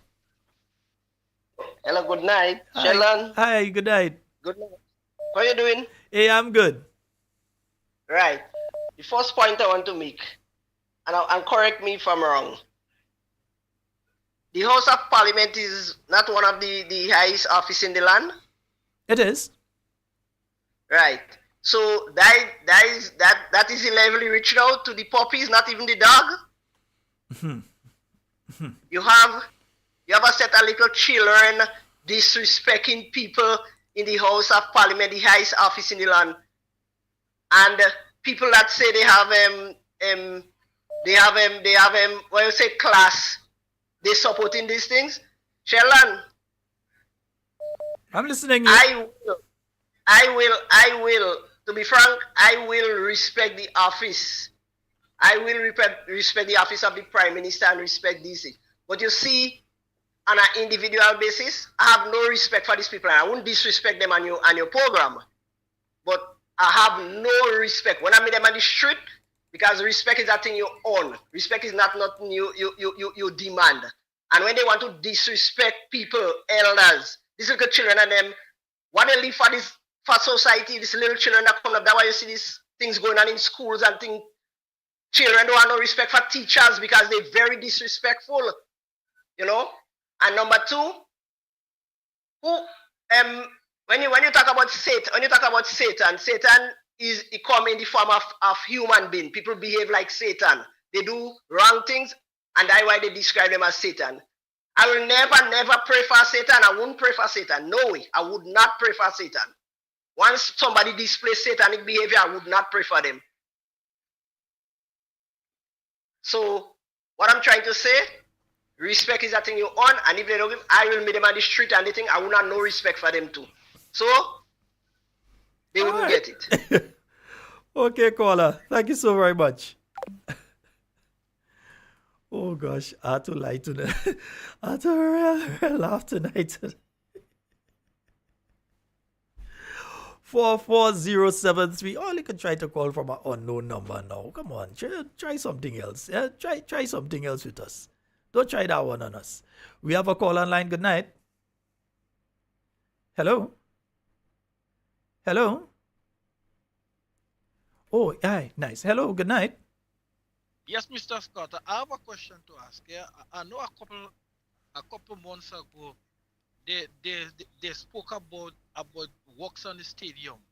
Mm-hmm. But I don't know if much people know that in December we have 2 international games that will be played at the National Stadium, which West Indies will be taking on England. And I passed by the stadium a couple of days ago, and Panama, the stadium looking bad, boy. I mean, you have a nice that is missing in the stadium, all the metal rail on the outside, them thing and them rusty, rotten. I mean, what really going on with that? What I can say, what I can say. Next thing again, Mr. Scott, I want to ask. I know that how the Prime Minister come out and he talk about cabinet conclusion. Where is the cabinet conclusion? We're still waiting on that. Anyways, that's all I have to share for tonight. Thanks. All right, no problem. as regards the stadium, and let me just take this call. Hello, good night. Hey, good night. Shalon, I want to talk about something. Mm-hmm.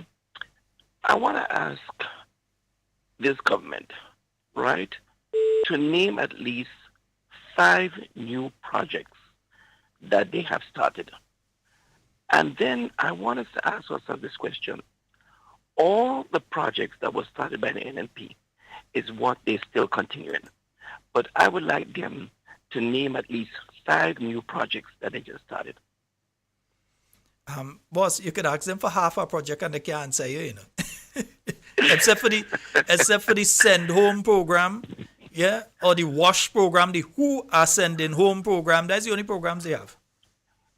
It is amazing. Five years. All the projects, the previous projects of the NNP is what they continue with, right? The airport rehabilitation program, all these programs, all the hotels and everything that. But they cannot tell me, right, definitively so, what new projects are in the pipeline for them. Nothing. Absolutely nothing. I challenge them on that note. Yes, indeed. You see what I'm saying? Yes, of course. Right? They can't tell me they have nothing.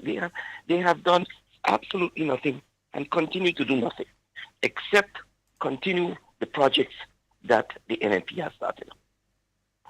And that is a fact. That is a fact. Yes. Right?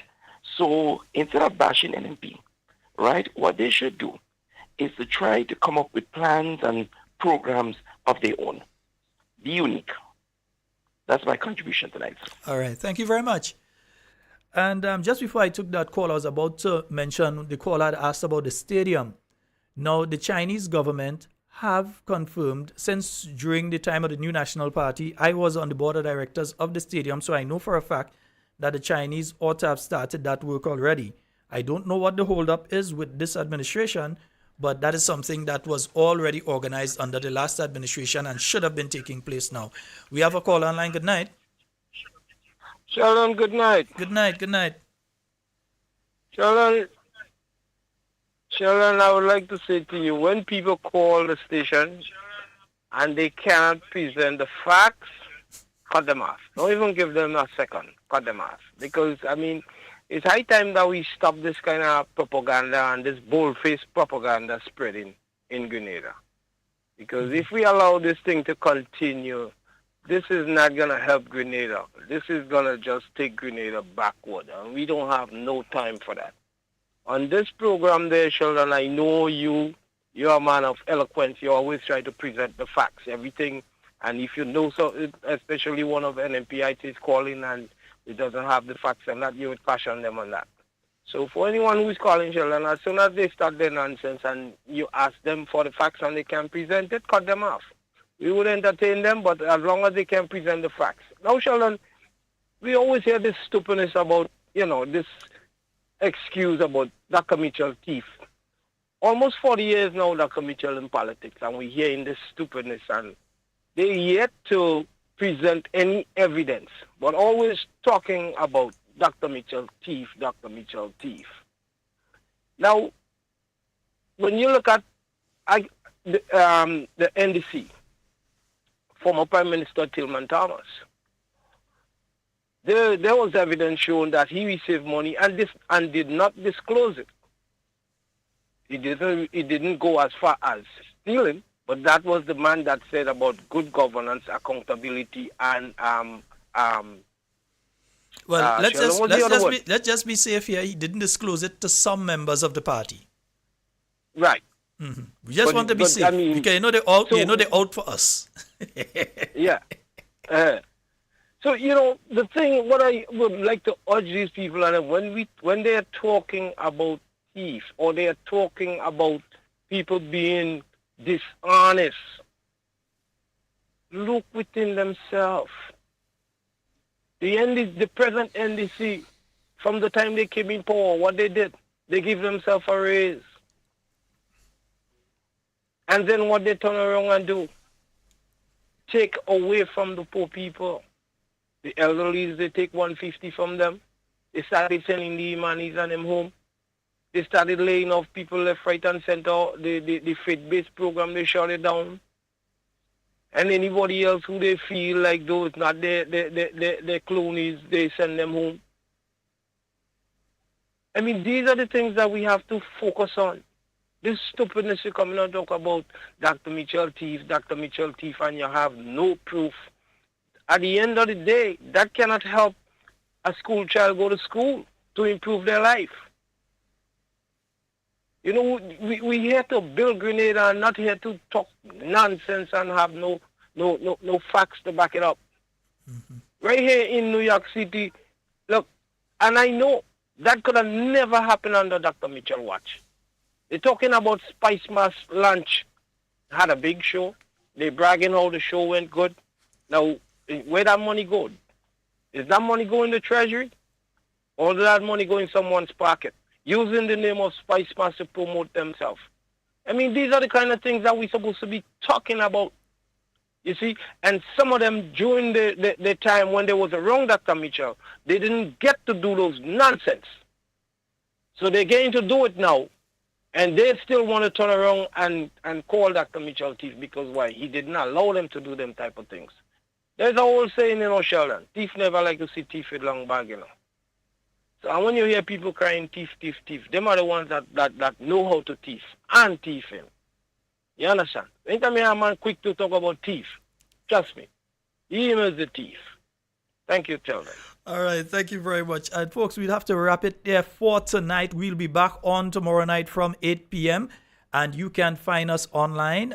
Of course, yeah, you'll find us on Talking Points Grenada on YouTube, Talking Points Grenada. Just look for that. On Facebook, you'll find us. Also, we have our website, all of that. All right, so we'll be back on tomorrow night. I cannot take any more calls because you all know how the situation does go in relation to the outer here kind of thing. Right? So that's all the time we have for tonight. And everything you say and do it safe and secure. I want to be speaking to and with you and not about you. Love each and every one of you. You know what? Let me drop a zingo for them, man. Lose me! Original Madman Zingo there!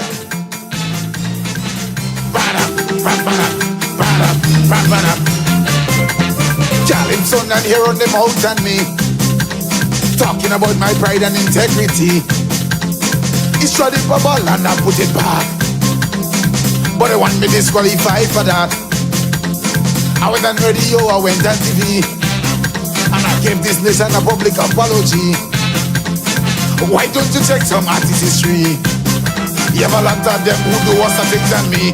They never pay no penalty. I never shove me hand below children's dress. Oh no, oh no. I never tried to rob liquor children's chest. Oh no, oh no. I never offered no school children a job. Oh no, oh no. And halfway before they hold me hand in the lap. Oh no, oh no. I never ever involved in corruption. Oh no, oh no. I never licked myself with no drug baron. Oh no, oh no. I never tried to hold up no gas station. Oh no, oh no. I've been him never calling the killing of any man. So leave Zingo alone. Lose me! Ah! Original Madman Zingo there! We tell him. Soca artists here they say ban me too. Stop talking about Zingo does fly legal. I wonder why those guys will give me a chance to fly legal, who is a very high science. Ask Mano, just because I beat them in this ME. They do and say all those things to discredit me. But Casey, tell me what is the problem? They singing before me and I winning come before them. So listen this story. I never shove me hand below children's dress. Oh no, oh no. I never tried to rob like a children's chest. Oh no, oh no. I never offered no school children a job. Oh no, oh no. And halfway before they hold me hand in the lap. Oh no, oh no. I never ever involved in corruption. Oh no, oh no. I never linked myself with no drug baron. Oh no, oh no. I never tried to hold up no gas station. Oh no, oh no. I mean them never calling the killing of any man. So leave Zingo alone. Ah! Who goes there? Who do that? Who next? Ah! Lose me! So with all this drama in the nation, they never say I offer to sing at number one. Instead of disco inspired me, they load up a van and they drove to the ministry. The night and news they blow it up on TV. The next day on JoJo program they say to ban me. The year before artist bust up from an eye. I never hear they call and say to disqualify. So what is the problem? I never shove my hand below children dress. Oh no, oh no. I never try to rub like children test. Oh no, oh no. I never have no school children a drop. Oh no, oh no. I halfway before they hold me hand in the lab. Oh no, oh no. I never ever involved in corruption. Oh no, oh no. I never know Zingo as no party man. Oh no.